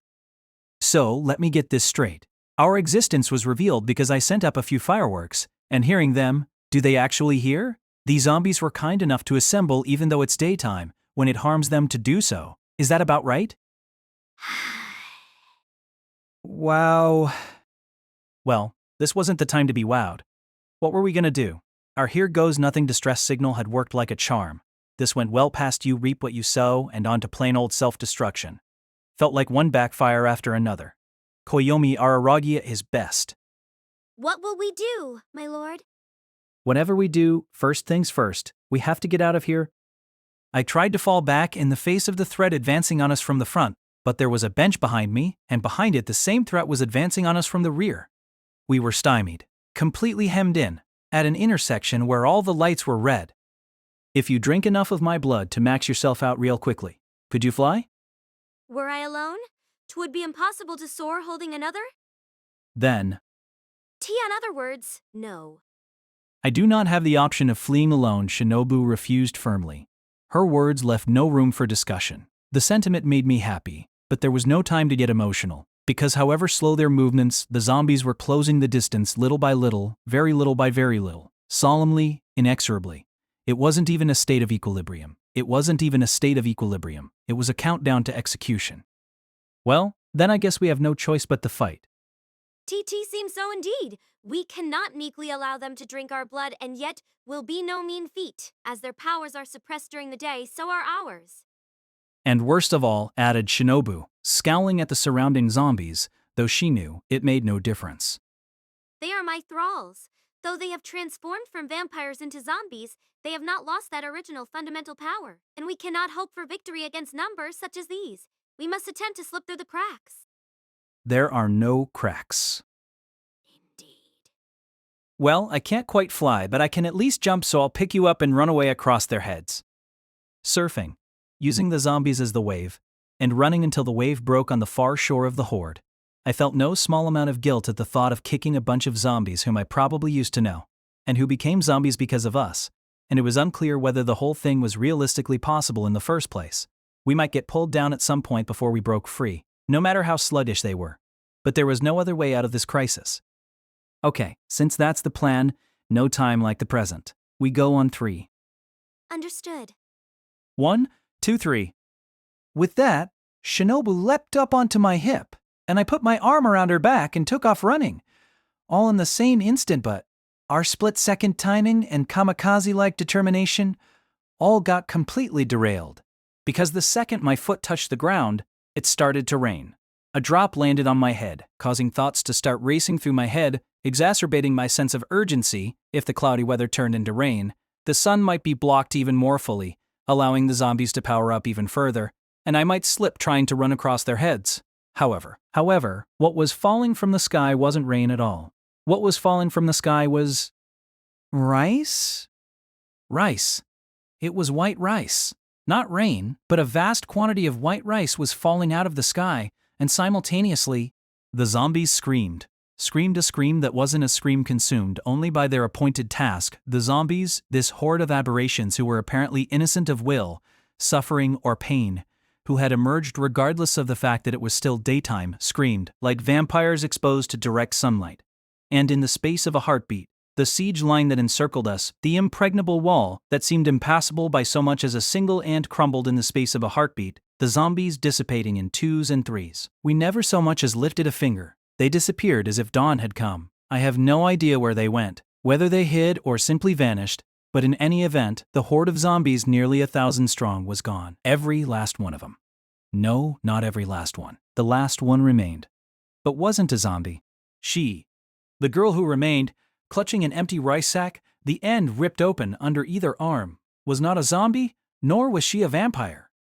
Nor, of course, was she a ghost. She was a living human being. I have no idea why, but they seem to be weak against rice. When you shower them with it like that, it seems to drive them away for a while. I don't want it to go to waste, though, so please give me a hand gathering it back up. To which I couldn't reply. She was tall. Her black hair, long enough to fall to her waist, was gathered at the nape of her neck for ease of movement. She was the picture of health, with her wide eyes and long eyelashes, her smooth skin and plush lips. She wore not a trace of makeup. She had on cargo pants and a tank top that emphasized her chest, over which she wore a rugged military jacket. On her feet were sneakers so unstylish that it made me feel uneasy to see a girl wearing them. But all the same, considering how durable and comfortable they appeared, mobility was her top fashion priority. She wore a mountain climbing backpack, the type that's secured at the waist with a belt and doesn't sit right against the body. She must have been carrying the 2 10-kilo bags of rice in there. So was it you two who were shooting off fireworks here a little while ago? Yes, it was. I didn't stammer because my interlocutor was wielding a Swiss Army knife. We sent up those fireworks because we had nothing to lose without knowing if anyone was around. And an actual human survivor had shown up, and what's more, saved us with a rice shower, yet I hadn't given any thought at all to communication methods. and things were tense even though we'd narrowly escaped a besieging horde of zombies, but that wasn't why either. Nope, I didn't stammer due to any of that. Wow, okay. Then I'm glad I came to check it out. That was a dangerous thing you did. If they get up the gumption, those guys can move even during the day. What was that supposed to be? A distress signal? It will work. No one will come. They might just think it's some kind of trap or a warning signal. Saying this, she slipped the Swiss Army knife back into its sheath, probably having judged no danger after talking with us face to face, then smiled. As if to put us at ease. Well, of course. From her viewpoint, we were kids. Wanting to be kind to us like that, wanting to help us out after our terrible blunder with the fireworks, perhaps it was only natural. Sure, just like I did for her in the past. My name is Koyomi Araragi. What might your name be? It's Miss Mayoi Hachikuji. That was how she introduced herself. Yup, I'd asked but didn't need her to tell me. I'd known from the start. Ha ha ha, you really can recognize people, even after 11 years, even when they're 11 years older. Even though her appearance, her voice, and her manner of speaking were all completely different, even though she didn't bite me, I recognized her at a single glance. So, you're alive then. You're alive, not dead, not turned into an aberration. Alive. I let go the arm that was holding Shinobu to my side. In truth, I desperately wanted to embrace Hachikuji the same way, but as she was now a grown woman, I couldn't give in to that impulse. And either way, I couldn't keep calling her plain old Hachikuji without an honorific, could I? Because now I was the younger one. 'Tis difficult to readily believe, not only that anyone hath survived at all, but that the survivor should be thy friend. Seeing how she was clinging to my side even when I'd let go, I guess she really was surprised. She must have thought it was an impossible coincidence. But if that was the case, her statement was a little off base because, in this timeline, Koyomi Araragi and Mayoi Hachikuji didn't know each other at all. Koyomi Araragi died before he could meet Mayoi Hachikuji on Mother's Day. They did meet once, 11 years previously, when he saved her from a traffic accident, but there was no way she remembered that passing encounter. Indeed, Miss Hachikuji looked baffled by our surprise. Is something wrong? You look like you're about to cry. Was it that frightening? Well, you see, we were just startled. We'd taken it for granted that everyone was dead, so we are, delighted to meet another living person. Oh, you're wrong about that. There are a lot of living people, I mean. Though I'm the only one left around here. Huh? So you haven't run into anyone else so far? If that's true, then you two are the ones who've done a hell of a job of surviving, so that's why you went setting off those fireworks so carelessly. Humanity hadn't been swept aside so easily, it seemed. They hadn't just lain down and died. Well, that was gratifying. And it'd be a little too convenient by anyone's standards if the only surviving human in this ruined world were Mayoi Hachikuji. Too serendipitous. By anyone's standards. Shinobu's prediction that there must be tens of thousands of survivors around the world might have been a bullseye after all. Seems like those zombies are taking down the survivors one after another, though. I've steadily been losing contact with everyone, and I've nearly died any number of times myself. Of all the things for her to say, without a trace of the tragic bravado you might expect too. So resolute, but it was no surprise. The young lady that I knew, of course she'd become a level-headed, dependable adult when she grew up. Sorry, but did I catch that? Koyomi Araragi? _ comma dot. Right, let me see. A, like ass kisser, 2 Ra's like in Radio Shack, and G, as in give a man a fish, then Koyomi, as in calendar. So you're Araragi-kun. Then I'm glad I came. Strangely satisfied. Huh? From her reaction, it seemed like she already knew my name. No way. We lived in different areas, and we were different ages. If Hachikuji didn't die without seeing Mrs. Tsunade on that Mother's Day 11 years ago, and hence never toured into an aberration, then the two of us had no reason ever to come in contact. So the me of this timeline would have been killed, would have died, without ever meeting Hachikuji. So how could she know my name? It's unbelievable, actually meeting like this. But then again, maybe it shouldn't be such a surprise. Maybe it all makes sense. Wow, so there really is a Koyomi Araragi. And he did say he'd have a blonde girl with you. He? Said you'd probably have a blonde girl with you? Yes? Who said that? No. Hang on, I can guess, can I? I knew only one guy who'd say something like that. Who'd say something so specific, so incisive. I knew him all too well. Knew that frivolous man in the Hawaiian shirt. Well, since you ask, it was the same person who told me that a rice shower would be effective against these zombies, a guy called Ashino, and he gave me a letter for you. Upon which, Miss Hachikuji handed me a newish-looking envelope. Yo, Araji, I've been waiting for you. I can always count on you to keep me waiting though, can't I? Does this qualify as it's been a while, I wonder? After all, this me and the me you know are completely different people, as are you and the Araji I know. Or maybe more strangers than different people. Though of course you're still you, and I'm still me. I thought it best to entrust this letter to Hachikuji. I'm praying it reaches you if you haven't given up on meeting people. Even with the world in this state, then I'm pretty sure it will reach you in the end. Because it's the threads binding people together that weave the tapestry of fate. But you know how easy it is for me to get carried away, and if I keep getting mired in idle chatter, I'm going to run out of stationery before I know it. Paper has become a precious commodity these days. I'll try to be brief, so briefly hear me out. To be honest, I don't know for certain what you've been doing, what path you followed or where it's led you, nor what you might be thinking. You always talked about what a perceptive guy I am, but even I don't know everything. I was just showing off for you youngsters, and the fact is that the world is positively littered with things I don't understand. A different fate, for instance. I've got nothing. A different world? No idea, though maybe it would be better to call it a different route. For the gamer generation, the gamer mind. So I want to let you know at the outset that the information I'm about to dispense will likely include any number of mistakes and plenty of errors. Please amend those yourself. You can do that much, can't you? Because you're the Koyomi Araragi who succeeded. The Araragi from my route, by which I mean this route, sadly failed to establish a constructive relationship with Shinobu and threw his life away in vain. Not a bad end, a dead end, that in and of itself is a tragedy. I feel terrible about my friend dying right under my nose.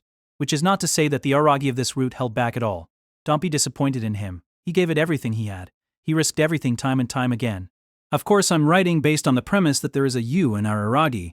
For me to write to be frank, this is something of a gamble. I'm betting on the possibility of an Araragi who forged a positive relationship with Shinobu, and my gambler's heart is thumping in my chest. Not that I'm much of a gambler. Might be your retort when you read this, but it's not a hopeless wager. In fact, I think it's a sure bet. The odds are maybe 8-2 in favor. Good enough to wager everything I've got, and my life to boot. Because I refuse to believe that there isn't at least one route where you succeeded.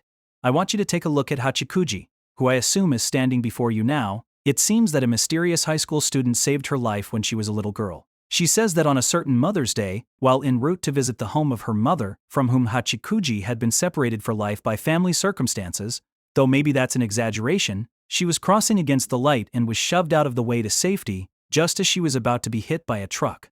As I understand it, the incident occurred while she was running away from some sort of deviant who had flipped her skirt and was pursuing her. But the fact that afterwards that high school student helped the lost child to find her mother's house seems to have made the deeper impression. She seems terribly regretful that, because she was shy around strangers at the time, she didn't utter a word of thanks to the high school student. Though maybe that was only natural, given that the high school student seemed a bit funny in the head, talking to his shadow and all. I had already heard this story before Golden Week, when all that stuff was happening with Missy Class President. I expect all that stuff happened in your route as well. At the time, I was going around town collecting tales of aberrations. That's when I became acquainted with Hachikuji. And it wasn't just her. In We Can Bro Tellins, all kinds of people remembered that high school student.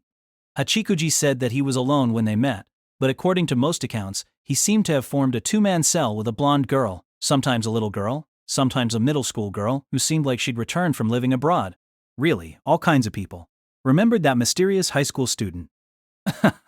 An office worker who had been a middle school girl at the time, a recently retired on account of marriage, policewoman who had been stationed in a police box at the time, not to mention the truck driver who claims he was the one who almost hit the kid. And even those who didn't have such direct contact with him could hardly forget the sight of a high school student walking around carrying a little blonde girl in his arms like a koala. Sounds like the town was in a tiny bit of an uproar at the time. And why not? How else could it be? He was too mysterious, his identity just too secret. There were even tales of him hiding behind utility poles, staking out the homes of ordinary citizens, though these were nothing but unfounded rumors, of course. Urban legends, Chinese whispers, campfire tales. And then it hit me. Spring break was over, so by then I already knew both Koyomi Aragi and the little girl that Shinobu Oshino had become. Not that Shinobu ever set foot outside the abandoned building in which I made my happy little home, nor was she embedded in your shadow. And yet, it goes without saying that it was the two of you. You two, for your part, probably think you pulled it off without a hitch. But just like in sci-fi novels, however hard you might try not to affect anyone, or history, or fate, it's impossible not to leave some kind of trace in people's memories. The effect people can have on history, even just one person, or one thing, is terrifyingly profound. Granted, we may not remember someone we simply pass by on the street, we may not even be aware of them as part of the scenery, as anything more than a breeze. Like how we forget some of our elementary school classmates when we enter middle school, and forget some of our middle school classmates when we enter high school, but even if we can't recall the fact that we were in the same room as them, that memory nonetheless remains buried in our hearts. Even if it doesn't remain in the mind, it remains in the heart. And that has to influence our lives. History. The world. Your traces did remain in this world, scattered though they were, and I managed to reassemble them, scattered though they were, and I managed to reassemble them some of our by, studied if you. Naturally, I don't know all the specifics, but I'll bet that Aragi, not the Aragi from this route. The one I know, but you. The Aragi who is reading this letter performed a time slip to save Hachikuji, yes? You used Shinobu's power to leap into the past, to save Hachikuji? In your route, Hachikuji must have died in that traffic accident, and it was only after her death that you got to know her, so you took pity on her, and yes, you tried to change the past. You don't have to hide it. You don't have to be ashamed. I don't have to be ashamed from. In fact, I've never had the slightest urge to blame you. If you think that you brought the world to ruin by saving Hachikuji, you've got another thing coming. You're wildly off base on that one. It may well have been an important factor, but underlying causes only go so far. Because the Araragi, or me, or the Hanakawa of this route, should have been able to find a way around it. Not that your effect on history wasn't colossal, but we, who after all wield the same colossal power to influence events, should have been able to do something about your colossal influence. And while I did tell Shinobu that it was best not to attempt time travel, I never expected every single route's Shinobu to abide by that. Especially a Shinobu who had a positive relationship with you. I was pretty sure that if something went down, you'd avail yourselves of that option. Though I doubt you would possibly use it for so cockamamie a reason as not having finished your summer homework, like you were Nobita or something. How you holding up? Still with me? If you're tired of reading, how about I throw in a classic Oshino joke right about here? Okay, then let's continue on. Your life or death endeavor paid off, and as you can see, Hachikuji is still alive. The thing I want you to realize, however, is that this Hachikuji is not the same Hachikuji you know. I'm not talking about the difference between being alive and being dead. She's the Hachikuji from another route. My own inimitable analysis of the urban legends you too have become leads me to believe that you've got some misguided notions regarding traveling in time. I did try to explain it properly to Shinobu, but it seems that she wasn't really listening. In your route either. What can you do? She probably turned a deaf ear to what I had to say in every single route, at least on this subject. What I want to emphasize first at the very outset, in a big ol' voice, is the clear-cut truth that it is absolutely impossible to alter fate through time travel. Fate can be altered. It can be altered by a person's thinking. But it cannot be altered by time travel. Because time travel to the past, or at least the type of time travel to the past Shinobu carried out, is not travel within the space-time continuum. It's nothing more or less than travel to another continuum altogether. It's not movement from the future to the past, but movement from one world to another. Movement from one route to another. I know I risk making this even more confusing by saying this, but for you two, this timeline, this ruined Earth, is a parallel world. A different world. So rest easy, my successful Araragi, and my successful Shinobu. Your world is plugging along just fine, totally unruined. You think a world in which you succeeded could go down the tubes? Ridiculous. There is a world still waiting there for you, Araragi, in which the worst thing you have to worry about is exam prep. Thank goodness, right? But I'm betting you won't get it if all I tell you is the upshot, Araragi. So let me explain the whole thing from the beginning. It's really not that complicated. First, I want you to imagine infinite worlds. Vast quantities of worlds, lined up side by side. Parallel worlds. Parallel routes. I think it'll help if you picture the roads around Nagoya. We'll call the world where you and Shinobu have forged a positive relationship Route A, and we'll call this ruined world Route B. No. If we do that, you'll start to think that the number of worlds is finite. So how about we insert a bit of distance and call this world Route X? You warped with the intention of leaping back into the past 11 years into the past of Route A. 11 years is nothing more than a guess, but the you who appears in the urban legends seems to have been wearing your school uniform, so I assume you warped while you were still in high school. If you got held back, that's a different story, of course. But where you ended up wasn't 11 years into the past of Route A. It was 11 years into the past of Route X. And, to put it plainly, when you crossed routes, the concept of time lost all meaning. Time has no meaning across continua. Imagine it like crossing diagonally at a pedestrian scramble. But then, once you had achieved your goal, your movement was vertical, leaving the past of Route X and arriving 11 years later in the same route, in other words, in this present. When traveling to the future, it's possible to stay within a given route. Maybe you've heard about this from Shinobu, that traveling to the past consumes more energy than traveling to the future, or is harder, or whatever. Now, as to why you two ended up in Route X in the first place, why you chose this ruined world route of all the limitless possibilities, it's probably because, out of all the limitless worlds, this world is just about the only Meiyoi Hachikuji survives world. I can imagine where Shinobu might have created the time tunnel, probably Akita Shirahebi Shrine. Bingo, eh? That shrine where you expose Sengoku to all the world in her school swimsuit. I assume Shinobu used the Toriai there. Because if she didn't use the energy there, there's no way little girl Shinobu could effect a cross-dimensional jump. In my route, I rigged up something there to absorb the spiritual energy so it couldn't be used for such purposes, but the me in the route where you and Shinobu have a positive relationship probably wouldn't have been so cautious. Thinking about it from a more holistic perspective, however, I was probably leaving both of you, room to choose whether or not you would exploit the spiritual energy of that place as part of my ideology of balance. And when you passed through the Tori, you were probably only half listening to what Shinobu was telling you, am I right? So you let some extraneous thoughts slip in. For example, couldn't there be a world where fate allowed Hachikuji to live? That kind of thing. If you, linked as you are to Shinobu, thought something like that thought would become your navigation system. And suddenly the reason you ended up in this Route X becomes all too clear. Because while Shinobu works the pedals, you've got your hands on the wheel. How's my reasoning? Am I on the money, or could I be off base? Well, if I am, then I'll leave it to you to make that part make sense. Conversely, it wouldn't be untrue to say that it's precisely because you wish for Hachikuji's survival that this route exists per se, because if you hadn't rescued her after time warping 11 years into this past, she would have died then. That's one case where even I wouldn't say that she just went and got saved on her own. Your actions didn't destroy the world. To be precise, your actions alone didn't destroy the world. But saving Hachikuji is a triumph all your own. You should be proud. Huh. This is a funny feeling, knowing you're the Araragi from another route. Somehow I don't mind praising you straight out.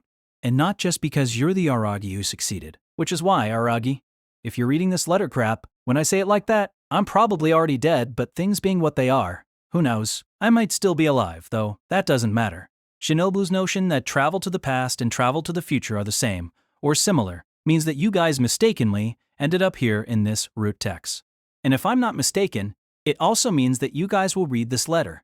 Because in setting the coordinates and turning the steering wheel, I expect you wish to see a world where Hachikuji and I never met. Add on to that Shinobu's misapprehensions, and there's an extremely high probability that you're here, reading my letter. I have the utmost confidence that this gamble has paid off. So I've got a favor to ask of you, Aradi, and of you. Shinobu, would you mind saving the world? I imagine you've already figured out that Kishishot Isarola and Heart Underblade brought this world to ruin. But do you realize that she is still alive, menacing what little remains of the human race? Her suicide attempt failed. She's alive. Did you think she killed herself, that she's already dead? Not that that isn't a perfectly reasonable assumption. But she failed. And it wasn't only her suicide attempt that was a failure, her attempt at creating thralls failed too. It must have been her plan to bring the world to ruin by turning every single human being into a vampire. But you can't go often when you try to turn someone into a vampire, it doesn't take, and they go into a frenzy. Even for her at the apex of her powers, some things are doable, and some things aren't. I mean, up to this point, she had only ever made 2 thralls, including you, in her entire life. So her ideal vision of vampires breeding like rabbits, of producing vast quantities of thralls lickety-split, was never going to work out in the first place. Thralls are offshoots of the vampire who creates them, which is exactly why, for the same reason that cells degrade when the cloning process is repeated, her plan was bound to fail. Producing failed vampires. Those being the zombies that you've probably already seen. Pretty startling, no? I'm guessing you may be laboring under the misapprehension that Shinobu succeeded at committing suicide, which is why her thralls went off the rails. But they're not successful products, they're failed ones. They didn't go off the rails in the end, they were off the rails from the get-go. That's the only reason there are any survivors left at all. Humanity wouldn't have stood a chance against vampires. But because it was zombies, we've barely managed to hang on for now. Incidentally, Heart Underblade has been in hiding since her failed suicide attempt, and I'm on the hunt for her as we speak. It goes without saying that she, the iron-blooded, hot-blooded, yet cold-blooded vampire, she who is known as the Aberration Slayer, the mightiest vampire, is unstoppable even on the brink of death. There are no chinks in her armor to exploit, like there were during spring break. There is very little left that I can do. I intend to form a tag team with our mutual friend the Violent Onmanio, or maybe with the Swindler, to launch one final suicide attack, but it will likely come to nothing. The entire human race, zombified though they may be, are nonetheless not complete thralls of Heart Underblade. They are incomplete thralls, so to speak. You could call these failed vampires near vampires, for which reason they can be restored. Their humanity can be restored. If, in the course of events, my team succeeds in defeating her, then the entire zombified human race, everyone who has been transformed into an aberration, will have their humanity restored, and this dead world can be revived. Think I can call that hope? It's certainly wildly optimistic. Because when Heart Underblade gets serious, when Heart Underblade goes crazy, no one can stop her, no one but you two. No one but you, because you are her. But you're probably thinking, there's no way we can stop a full-strength vampire when our own vampiric nature is so weak. If so, that's fine. I can't force you. Because it's not your world that's ending. But, Araragi, take a look at the woman who delivered this letter to you. That's the Hachikuji you rescued, and she too will eventually be hunted down and killed by those zombies, if the world goes on like this. Because while she's clever and strong, I've only instructed her in the bare essentials necessary for her to survive long enough to find you. She's just a normal human being, after all. Won't it leave a bitter taste in your mouth, Aragi, to abandon a life you already saved once? Asking you to save the world is just my own selfish request, so feel free to ignore it. But Aragi, at least save the girl standing there in front of you. Your dear friend, Mimo Shino. P.S. By the by, in a startling turn of events, the Araragi here in Rutex started dating Senjo Gahara. But who are you sweethearts with in your own world, I wonder? T was entrusted with handing over that letter to a boy by the name of Koyomi Araragi, provided he had a little blonde girl with him by that Oshino guy. I told him I didn't believe that our local urban legend was actually true. But surprise, surprise, here you both are. I was expecting you to be wearing a school uniform and a dress, though. I guess our talk of a dress code and wearing yukata just barely did the trick. She didn't seem to realize for the moment that Shinobu and I were the same urban legends who shoved her out of that crosswalk whom she had encountered as a young lady. That was 11 years ago, after all, and her memory was probably hazy, and nothing was leading her to suspect that the high school student of 11 years ago might still be a high school student today. Who gets held back that many times? T first met Mr. Oshino before the apocalypse, when he used to roam around town. That urban legend got him all fired up, which I thought was kind of weird, but now it makes sense. I guess it reminded him of someone. Seems that way. I did everything I could to meet her in the middle, but couldn't meet her eyes. I see Oshino. Here too, Oshino. Was that sort of guy that kind of guy? The kind who sees through everything no matter what route he's in, whose insights extend even to other routes. Dude still got it. Thank you very much. You've been a great help. What did the letter say is? You know, rendezvous point, his last will and testament, that sort of thing. Somehow it seemed like Miss Hachikuji didn't quite buy it, but I guess she didn't think it proper to speculate about the contents of a private message, and she left it at that. Listen, Aragi, if you've got nowhere to go, why not come with me? I think I happen to need to look after 2 minors. I'm living in a nearby house at the moment. It's where my mother used to live, actually, back in the day. I don't have enough supplies to divvy up, but I could teach you the survival skills that Mr. Oshino shared with me. And look, the fact is, I'm lonely all by myself. Point 1, imagine.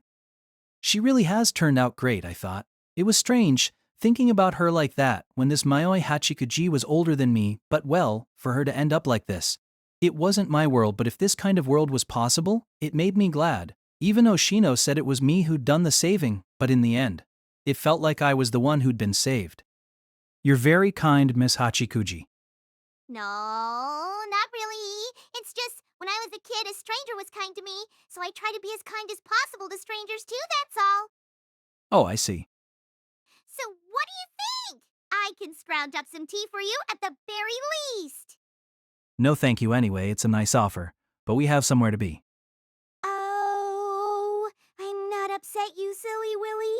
You do? Yes. And I'm sorry to say, we have to hurry. We didn't set off those fireworks as a means of communication, we were just having fun. You're awfully weird, you know that? Yes, I'm a weirdo. It'll be okay. Soon you won't be lonely anymore, I promised, taking Shinobu by the hand. Shinobu seemed like she was about to say something, but looking back and forth between Miss Hachikuji and me, for once the little motor mouth of a girl kept mum. Maybe she read the mood. Or maybe she read ahead a bit. Sorry it was a wasted trip. Not at all, I'm glad I could deliver the letter I'd been entrusted with. But, hey Araragi-kun, have we met somewhere before? Well, maybe we passed each other on the street sometime or something. They've got streets all throughout this great nation, after all. No, it isn't that. We've never met. I'm just passing through. But thank you so much for being alive. And just like that, without so much as a backward glance, I put the park in the rearview mirror.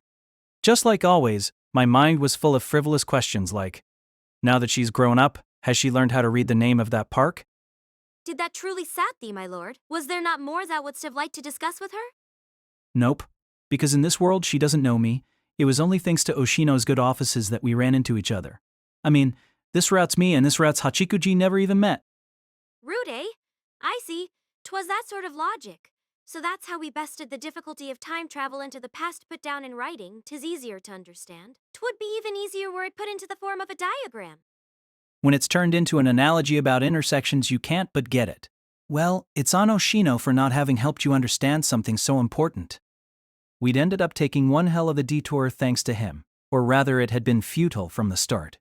Returning to the past to do my summer homework wouldn't have done any good. I'd have pointlessly finished the summer homework of a me from another route. Shinobu, have you read Dragon Ball? Aye. In the manga, Trunks comes from the future, right? To defeat the androids that are causing chaos in his world.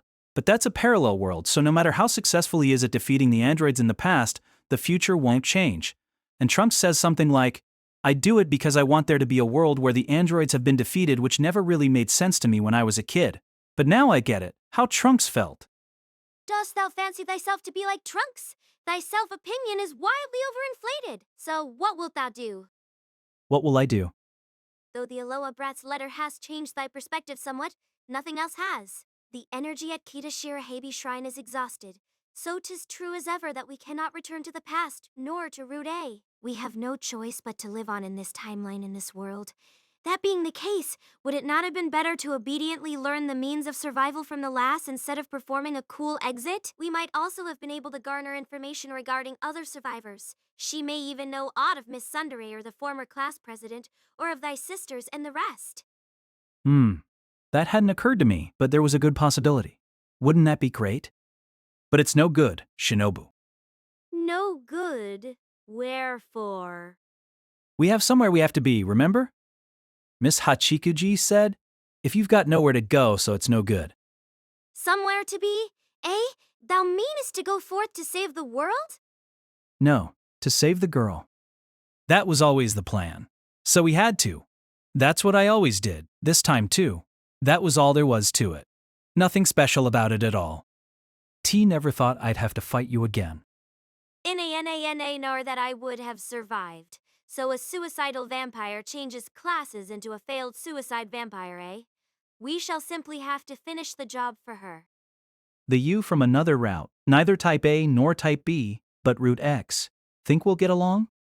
T disavow any me who could destroy the world in full knowledge of the flavor of Mr. Donut. Maybe she didn't know. Maybe she didn't have any during Golden Week. Mayhap. If we can defeat the U in Route X, Oshino says everyone who's been turned into a zombie will come back to life. A convenient setup indeed. Her suicide a failure, to say nothing of her failure in creating thralls. I can but hope to avert my eyes from the ineptitude of this Roots Kishat. But it's thanks to that we've got any. Hope, I mean. Mayhap. And hasn't the you and my shadow been failing all along, too? Come to think of it, when you made me into a vampire, you were really worried about me going into a frenzy. T have never once failed. This again, incredible. Precisely, I am incredible, though. If all the zombies become human once more, thou canst do it. Canst live on in place of the already deceased Koyomi Araragi of this route. Thou canst even become close with the Miss Sundere of this route, or the former class president of this route, and thy sisters of this route. T can't do that. I may look the same, but my personality is different, and the relationships with them were constructed by the Araragi of this route. I can't just cut in and hijack them. Hey, after we save the world, let's you and me wander off somewhere. Just the two of us. An interesting proposition. Will you help me? IT supposed to unavoidable. Shinobu laughed gruesomely. No, she laughed cheerfully, light-heartedly. I said, we would die together, did I not? So you think we'll die? We have no hope of victory, I, an incomplete vampire, and thee, an incomplete human. Such a two-man cell against a vampire at the height of her powers. Even if my vampiric level were raised to the limit, 'twould be vain. 'Tis as though we are challenging her with our legs tied together for a three-legged race. T guess. Oshino's letter said much the same thing, so it was probably true. It had to be true. But our battles have always been like that.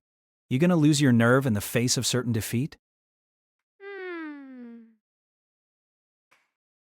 I'm not saying we should do it because Oshino asked us to. How can we let a route where it's possible for Hachikuji to be alive be a route in which the world lies in ruins? Don't you want the route where she's alive to be a good one? Well, destroying the world, simply by being alive. Who is she? Helen of Troy? A full-tilt Helen of Troy.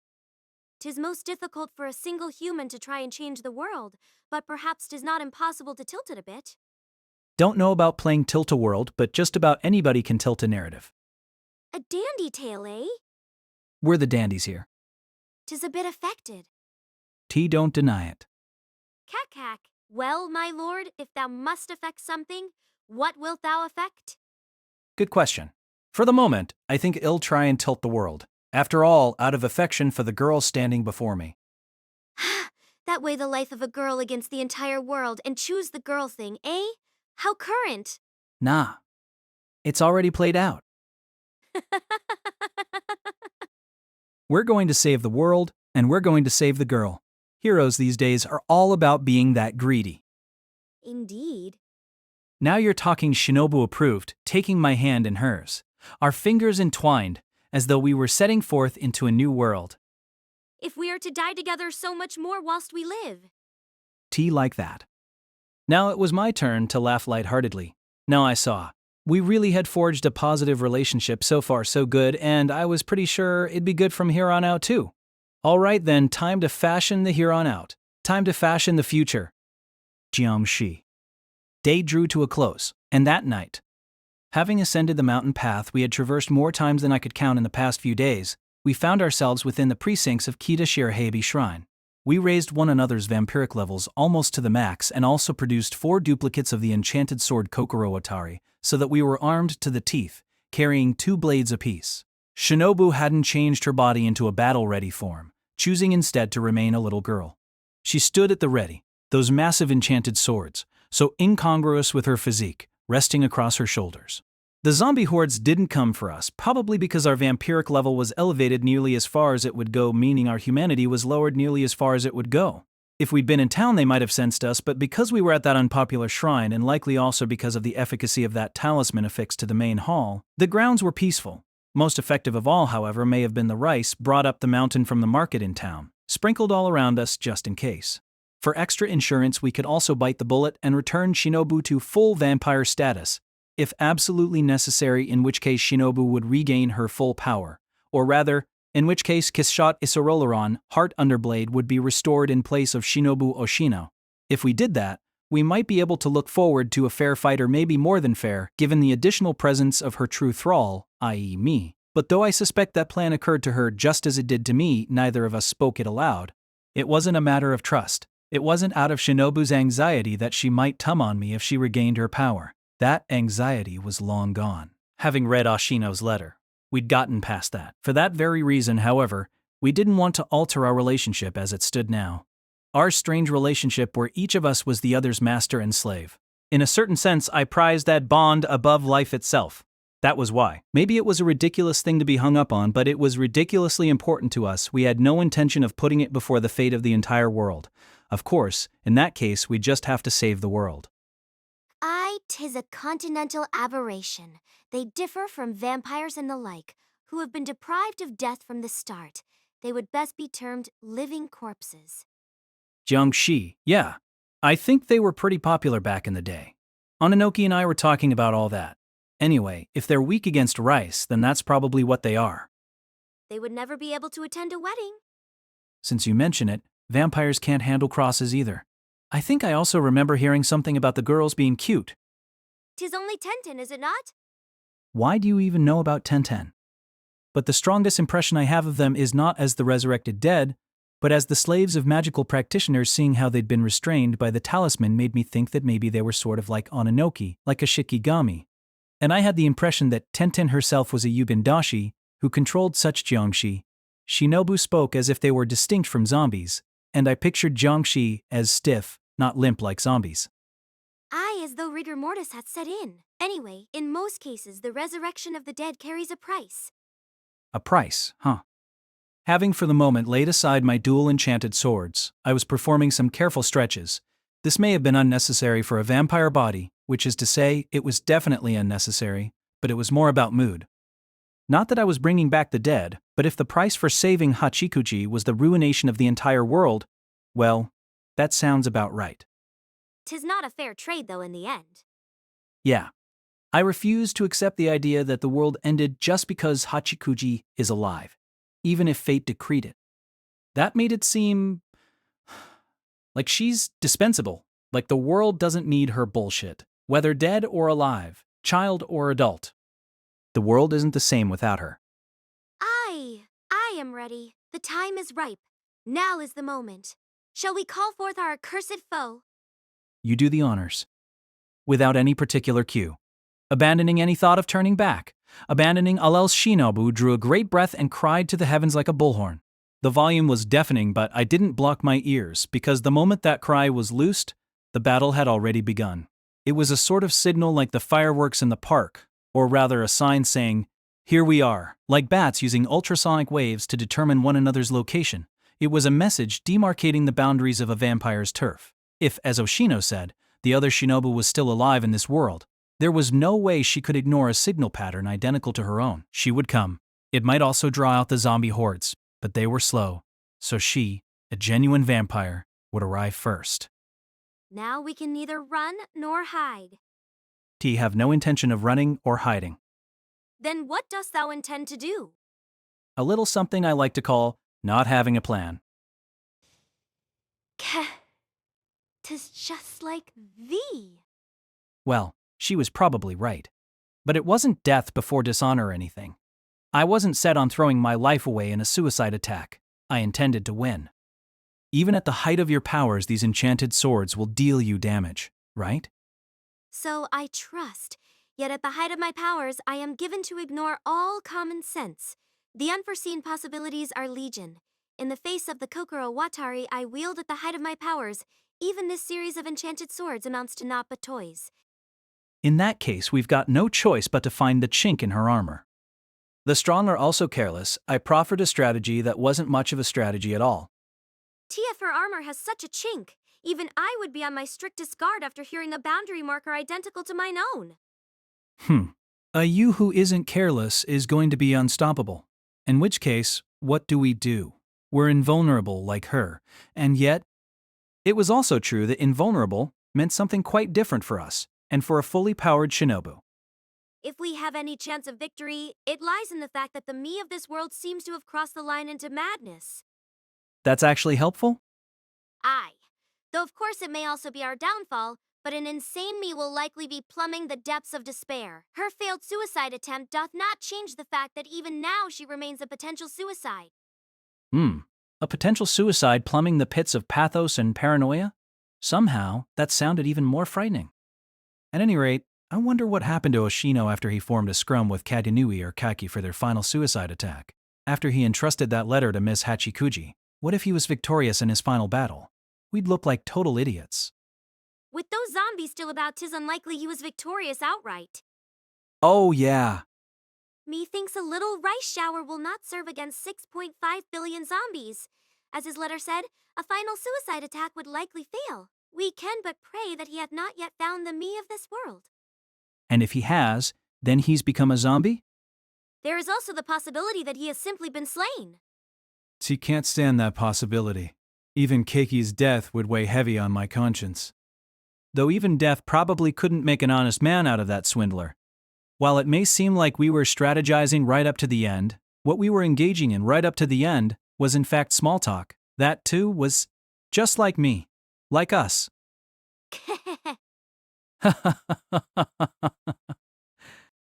Hee. Hee hee. At last we were just laughing, about nothing in particular. And then, the moment arrived. She arrived. Kiss shot Acerola Ryan Hard Under Blade arrived on the battlefield. Her very being lay beyond the ken of humans. I had no clue what kind of entrance she would make, and figured that dropping from the sky with the speed of a meteorite was probably more or less her standard practice. Or maybe she'd float down on the wings sprouting from her back, silhouetted against the moon. Or, using her vampiric ability to transform her body into mist, she might appear before our eyes even more casually and suddenly than the zombies had. I wouldn't have been particularly surprised if she burst forth from the earth. I could even conceive of some unexpected grotesque entrance where she devoured her way out of our innards. Well, however she did it, the one thing I couldn't imagine given my understanding of her character was a surprise attack that might in any way be perceived as cowardly. So in that sense, at least we could maybe relax a little. Thus, while we were on our guard, we were also looking forward to a show, immodestly enough. Wondering just what kind of colorful entrance Kishot Acerul Orion Hard Underblade might make in the full glory of her power. However, her entrance utterly betrayed every one of our predictions and expectations. Betrayed in a bad sense. She, the Aberration Slayer, the legendary vampire who had brought the entire world to ruin, came on stage in the most literally pedestrian manner possible, climbing the steps of the mountain path just as we had done. The zombies certainly had the edge on her in terms of the element of surprise. She walked under the Torii and onto the shrine grounds. Her appearance, though, sufficed to leave us speechless. While I could do nothing but groan, Shinobu nodded with understanding even as she covered her mouth in horror. Nodded at the miserable sight of herself as she was in this route, her entire body horribly burned, giving off the stench of corruption and dragging one leg behind her. More zombie-like than the zombies. More corpse-like than the corpses. Seeing herself in that state, Shinobu nodded. So 'twas self-immolation I chose after all, the same as him. The same, Shinobu repeated. Him, her aforementioned first thrall? The thrall who, despairing of himself after only a few years as a vampire, chose suicide? Had to be. I'm fairly certain he abandoned his body to the sunlight, committing suicide by self-immolation. His suicide, however, had been successful. The Shinobu no, the Kishot, who stood before me now, must have tried the same thing. To follow him into oblivion, after assuring herself that the destruction of the human race was complete as he had, so too did she surrender herself to the sun, then failed. Her entire body was horribly burned, leaving her barely a shadow of her former self. She failed to die. What a wretched creature. To go so far and yet not perish, such a foolish variety of immortality do we enjoy, and yet 'tis precisely what she deserves. To be reduced to this despite knowing thee, despite having encountered thee, 'tis not but failure. I wondered if she was speaking to me, but as far as I could tell from her expression, she seemed to be speaking to herself. It was too sad a soliloquy, too painful to share with me. Wherefore think to die this me? Kishot finally emitted a sound. At first I didn't know what it was. Maybe she couldn't vocalize properly because her throat was half burned? I thought that was it, but then the guttural rumblings continued, and I remembered. I remember that it was her laughter. Kishot's guffaw. Even with half her body burned away, even having failed to die, even as a potential suicide, even as a failed suicide, even after everything that had gone wrong, even then she laughed heartily and gruesomely. The iron-blooded, hot-blooded yet cold-blooded vampire Kishot Acerolorian Hard Underblade, in her helpless immortality, made every inch a monster her final ultimate beauty. Neither I, nor even Shinobu, could get a word in edgewise in the face of that guffaw. We couldn't even move a muscle. Right. Even in that state of failed suicide, her lovers packed unfulfilled, half her body paralyzed. Even then, Kishot was the mightiest presence in the world. Even in that state, she was not the slightest bit enfeebled. Even on the brink of death, her entire body horribly burned. Neither I nor Shinobu, nor Ashino or Kagenui, no mere human, could stand up to this aberration, this monstrosity, the Aberration Slayer and King of the Night, the bane of all and sundry. In part we were overwhelmed by that resonant laughter, but in any case, we wouldn't have been able to move a muscle. Doing it through sheer willpower, making up for it with your fighting spirit. I could feel in my bones that such boys' manga thinking would get us nowhere. Such was the disparity between us, and suddenly my hands, each holding a Kokoro Atari, felt useless, to the point that if I didn't grip the hilt so tightly that my hands bled, I might lose those trump cards then and there. It took me back, to the beginning, and then I realized I finally understood just how much consideration she'd shown me when, that time over spring break, with people, in a dusho safe too, but it's such, entire entablis, and this Canucks I died between Borist. Ha! Ha! Ha! Ha! Ha! Then, 'twas possible. Such a future, such a world, such a route. 'Twas really possible that I and thou would lean on one another. Laughing as she said this, she wept. Like that time over spring break, shedding bitter, red tears, she wept. What a comedy of errors!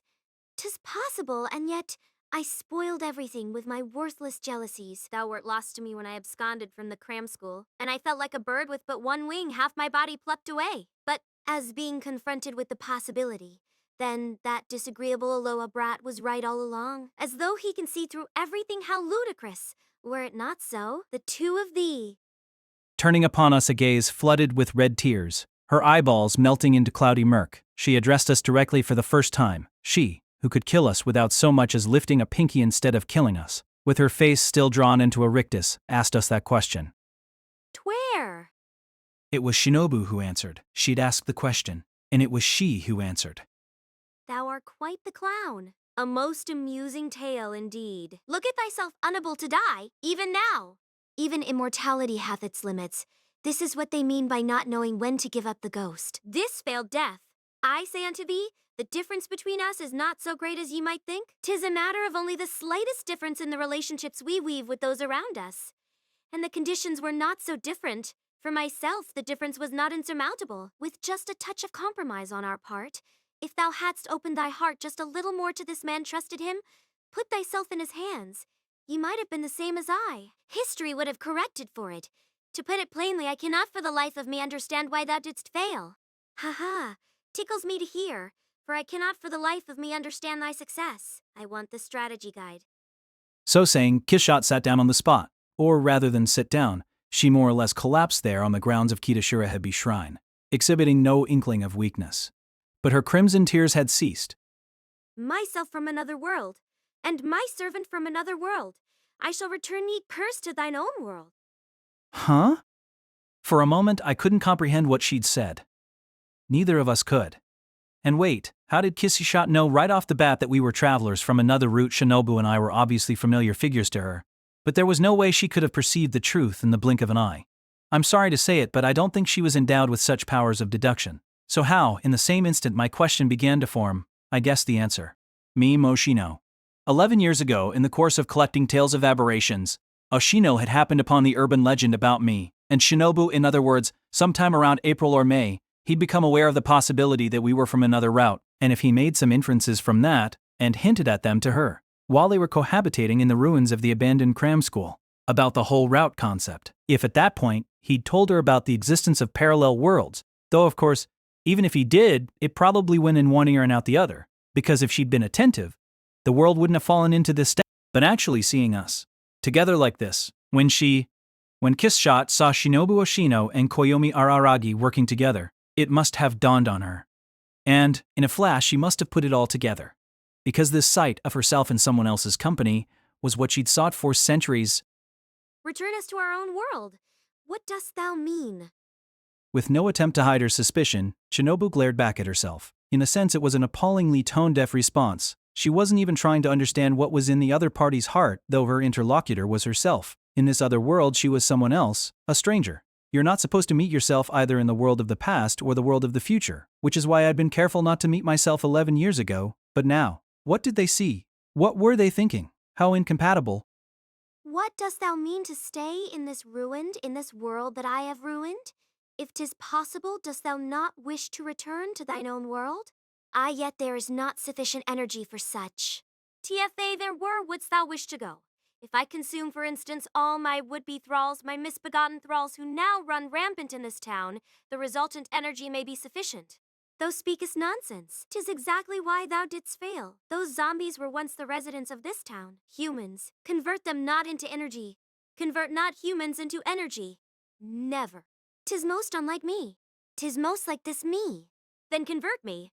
The spiritual energy thou couldst derive from Kishot Acerolorian heart underblade herself in her full glory, even though I be on the brink of death, should suffice for a journey to another route. Not just suffice if we spent that much energy, we'd have change coming to us. This time, I really did let the 2 enchanted blades fall from my hands. Of course. In his letter, Oshino did make the over-the-top request that I save the world, but not once did he, in a single line or word, ask me to defeat Kisat. He wasn't counting on me to accomplish anything so ambitious. Facing her like this, showing ourselves to her was enough. That was all it took to save her, to save the world. The girl standing there in front of me had also meant the 600-year-old Kisat. If Ashino could see us, me and Shinobu wielding 4 deadly, enchanted great katana, could see us prepared for a violent end, no doubt he'd say, "You're awfully spirited today. Something good happened to you." And at least, something good did happen to her. And so also to us? Convert thee into spiritual energy by, which thou meanest drink thy blood. I, needless to say, 'tis precisely my meaning. And needless to say, thou wilt die. Needless to say, I might as well be dead. TC. That was all. That was the extent of the conversation between Shinobu Oshino and Kishat Aceralorian Hard Underblade. They probably didn't really understand one another. In the end, they were selves from different worlds, different people, strangers. No way they'd understand or get through to one another. And so, they had no use for needless chatter. I accompanied Shinobu as she approached Kishat, and as we got close. Hearken to me, O my servant from another root. This is no contract I propose, nor is it a bargaining chip, but merely a request my ye not stroke my head. Gladly. I answered immediately and placed my hand on her head, tousling her hair. Though her entire body was melting like mud, her golden hair was still soft and pleasant to the touch. And as I mussed it around, her expression, which had been unremittingly grim, at last softened into one of joy. Even when Shinobu sank her teeth into her neck, that expression didn't change. And so ended that summer's adventure. I think it taught me a hell of a lot more than any summer homework. The epilogue, or maybe the punchline of this story. The next day, apparently not even the experts, my little sisters Karen and Tsukihi could rouse me from my slumber as I lay toppled over on the steps leading down from Kitashirahebi Shrine, and I awakened lazily from Monogatari series by Nisio Izan, cast by Artale Studio. If you are interested in creating your own audiobooks, please check out our website, artale.ai. Now, enjoy the story. Art thou up, my lord? Yeah. You been waiting long? Two have only just awakened. It almost sounded like we were meeting for a date. Come to think of it, it was kind of like a date. Shinobu had allowed me to pillow my head in her lap. The lap pillow I'd always longed for. They were the thighs of a little girl, not particularly plump, and I can't say they performed all that well as a pillow, so I just won't say anything at all. It's more about the overall feeling anyway. Checking the date on my cell phone, I saw that it was Monday, August 21st, the first day of the new term, the day of the opening ceremony. Did we really make it back this time? Or maybe it was all a dream. Maybe when you convinced me to jump through the torii that night, I fell down the stairs and was out cold till morning? Must we renew that debate? Ah! It was all a dream! Thou shalt piss off Osamu Tezuka. Wait, did Tezuka really come out against it? Because I think that it was all a dream ending is actually decent. If he did, maybe it was in a Nox's 10 Commandments kind of way?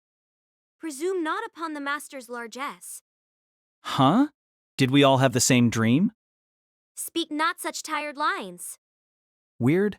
I don't remember what I dreamed, but somehow I feel like crying. Speak not such exhausted lines. Huh? What's this pendant? I feel like I've forgotten something important. Didst thy character also feminize? It wouldn't actually be all that strange for me and Shinobu to have the same dream though, come to think of it. I do wonder what happened to that dream world. I guess we'll never know. I hope everyone was revived. Okay, that's to say, I hope they became human again.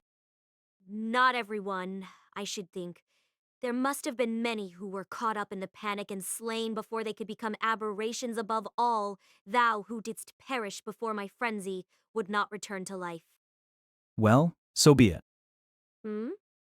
We decided to die together, remember? There may have been a 2-month time lag in the Dagger part, but that route Saragi died along with you, so his wish was granted. And of course so was mine. I owe to do. My only real regret is that if Senjogahara and Hanakawa and my sisters became human again, they would grieve for my death. Who knows? They might attempt to resurrect thee using arcane methods. That'd be a whole other story, an intense one... another tale. But that's got nothing to do with me. That route has its own battles to fight. I've just got to do my best to make sure nothing like that happens in my route. Standing up, I brushed away the dirt that was covering me from head to toe. For the trip back through the torii, I had changed from the yukata into my original clothes, which had been pretty filthy to begin with. Laundry would be my first priority when I got home. That, and a bath. When I get home? Hang on. I was minding just the date, but... Shinobu, what time is it? Shall I tell thee according to the 12-hour system or the 24-hour system? Either one is fine. Hast thou not learned that either one is fine? Strays far from the truth? Thine every choice dictates the future. Don't give me that moral lesson crap. Just tell me the goddamn time already. Hold thy horses, I shall construct a sundial. You've got my watch around your wrist, just give it back. Nay, 'tis not yet adjusted to this age, so it shall be of no use at present. Say that first. Someone just give me the time of day without taking so much time. I wasn't getting anywhere, so I took out my cell phone again. The battery was about to die, and with its dying breath, it was trying to tell me, oh no, the opening ceremony started already. What to do? Even if I stopped by my house and dashed to school at top speed, the ceremony would already have ended, and homeroom would probably be over as well. I was going to be tardy after all. Hanekawa and Senjogahara were going to yell at me. They might kill me. They might make me an ex-person. Ye must needs take great pains that such doth not occur, my lord. For if thou were to die, knowest all too well that I may destroy the world. Take great pains to be as circumspect as possible in thy battles from now on. Shinobu reinforced my own earlier resolve as she sank into my shadow. It seemed like she hadn't just woken up like we were meeting for a date. She probably meant to sleep in earnest now. Oh boy, this truly was like a Midsummer Night's Dream. Not that I've ever read it. Truly? Bandying about such fripperies, I descended the steps alone wondering what I would do if the world I found below lay in ruins. Or if it was a completely different world, even if it wasn't in ruins. If we'd failed again and ended up on another totally different route. It was totally possible. In which case, having used up all the energy available for traveling to other routes, this time for sure, we'd have no choice but to live out our lives along a different route. I felt that it would be a little too convenient if, after all the problems plaguing our trips through time, the homeward journey alone went off without a hitch. It wouldn't be so strange if there were one or two problems in reserve. It might even be proper. Based on the number of pages remaining, I figure everything will be fine.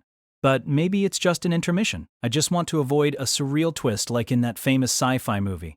Seriously, I've had it up to here with losing my way, and having reached the foot of the mountain, I found that my bicycle was locked up just fine where I'd left it. But as I was unlocking it, Manishao, a small glob barreled into my back like a truck. And when I say a small glob, I mean a young lady with pigtails. I've been looking for you, Mr. Araragi. I started with your house, and I've been searching the whole town for you since quite early this morning, but I wasn't able to find you, so I was worried that you'd gone away to another dimension or something. Oh, I'm so glad that you're all right. Let me hold you a longer. Let me touch you a little longer. Let me lick you a little longer. Let me lick you a little longer. This is a different route? I pushed away the young lady behind me, by which I mean the fake Hachikuji. An absurdist ending. Now I'll never get back to my own world. Huh? Different route? Fake Hachikuji? What are you talking about, Mr. Araragi? My head isn't made of Heideggen Daz, you know. Don't lump me in with chocolate fondant. Shall I lump you in with pumpkin? What's the scoop with everyone always mentioning limited time only flavors? Fine, then your melty condition reminds me of a zombie. How about you just don't lump me in with anything? On a whim, I try to deliver big time on the service we've always talked about, and this is the thankless reception I get. Hachikuji, having fallen flat on her ass when I pushed her away, stood up as though none of this was going according to plan.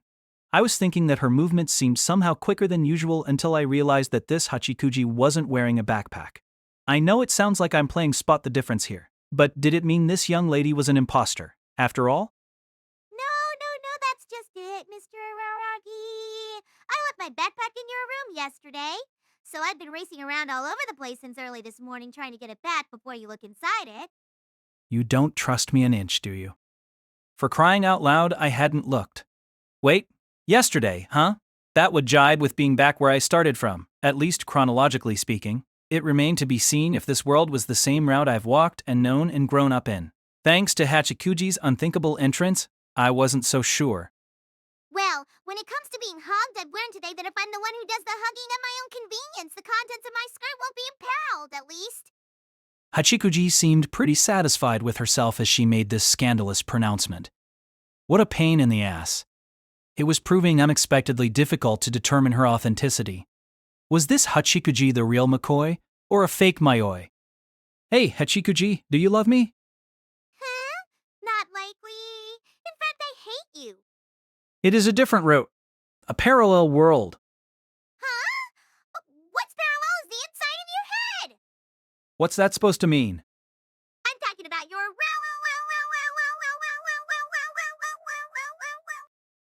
I still don't know what that means, but somehow it makes sense. The only thing you can express clearly is malice.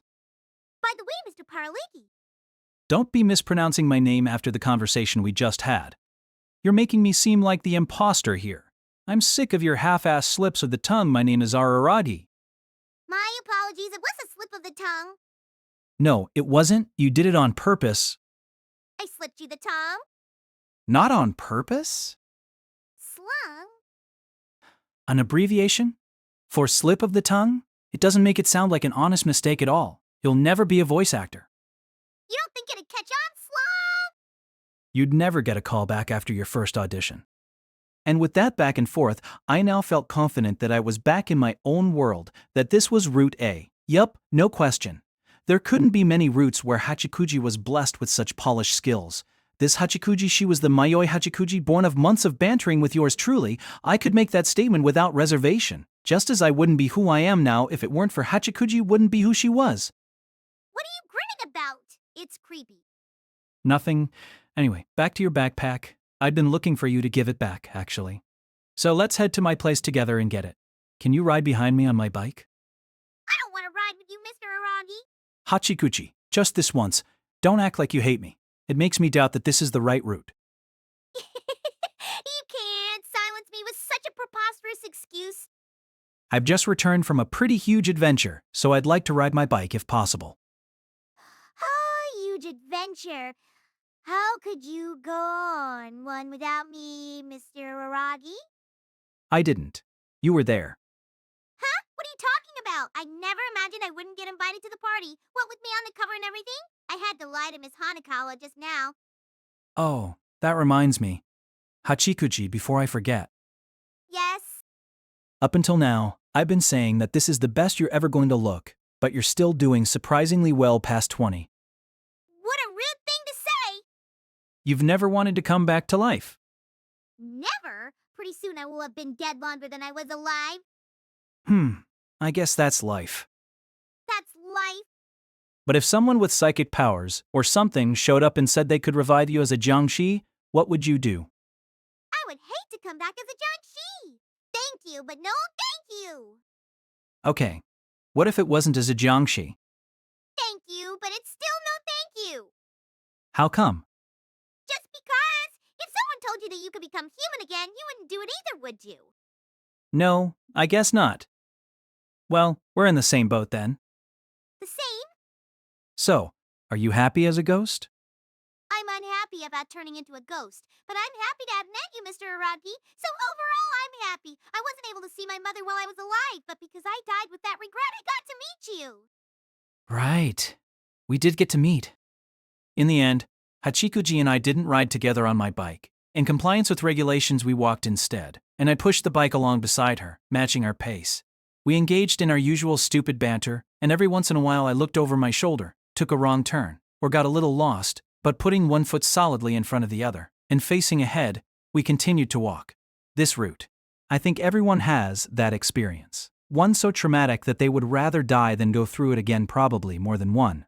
But the funny thing is that those abominable traumatic experiences are what make us who we are. In other words, it wouldn't make our lives run more smoothly if we went back to the past and removed those traumatic experiences. Just the opposite, in fact. A life without trauma is insipid, with more horrible experiences in the present progressive tense than in the past tense. Though that would be traumatic itself, so in the end I suppose it would amount to the same thing. But, for some reason, I feel like it's better to undergo the trauma when you're a child. Maybe trauma is a bit much, but isn't some level of stress at least indispensable to living a healthy life? That said, we all want to live with as few unpleasant memories as possible, Even if we don't intentionally try to experience trauma or take on stress, the world doesn't turn at our convenience, so in avoiding one thing we run up against another. Why is that, I wonder? When one says that the present is an aggregation of the past, and the future is linked to the present, it makes it sound like the past and the future are both extremely valuable things, but the past isn't much to speak of, and living for the future is a difficult proposition. So what of the present? Well, it's stuck between the rock and the hard place of past and future, or I guess you could say it maintains the image of a kind of middle manager, bound to the past while sucking up to the future. For that very reason, we barely manage to power through under the illusion that all of our current troubles are shaping our future selves. But can you really call that a life? I have no idea. Will this book become the second episode of Season 2 of Monogatari? Again, I have no idea. But the content is pretty different from what I had announced at some point previously, I think, and for that I apologize. I had actually wanted to change the subtitle to Mayoi Zombie, but it ended up being too late. I'll divulge here that this book is the result of repeated trial and error in an attempt to see if I could somehow actually write a novel featuring only little girls in addition to our young friend Araragi. Schedule-wise, it was grueling. Let me tell you, I'll be delighted if that trauma helps to shape my future self, but doing the impossible once just turns it into plain old possible, so I'm in serious trouble. A trauma to look forward to? And so, this has been Kabukimonogatari, Chapter, Idol, Mayoi Jiangshi, a novel written 100% under the gun. The front cover represents Mayoi's first appearance in color. Thank you very much, fan. To all my readers, thank you so much for taking the time to read this book. And incidentally, the last scene of the book continues directly into the next one, Monogatari, without a break. For the author, or for the characters.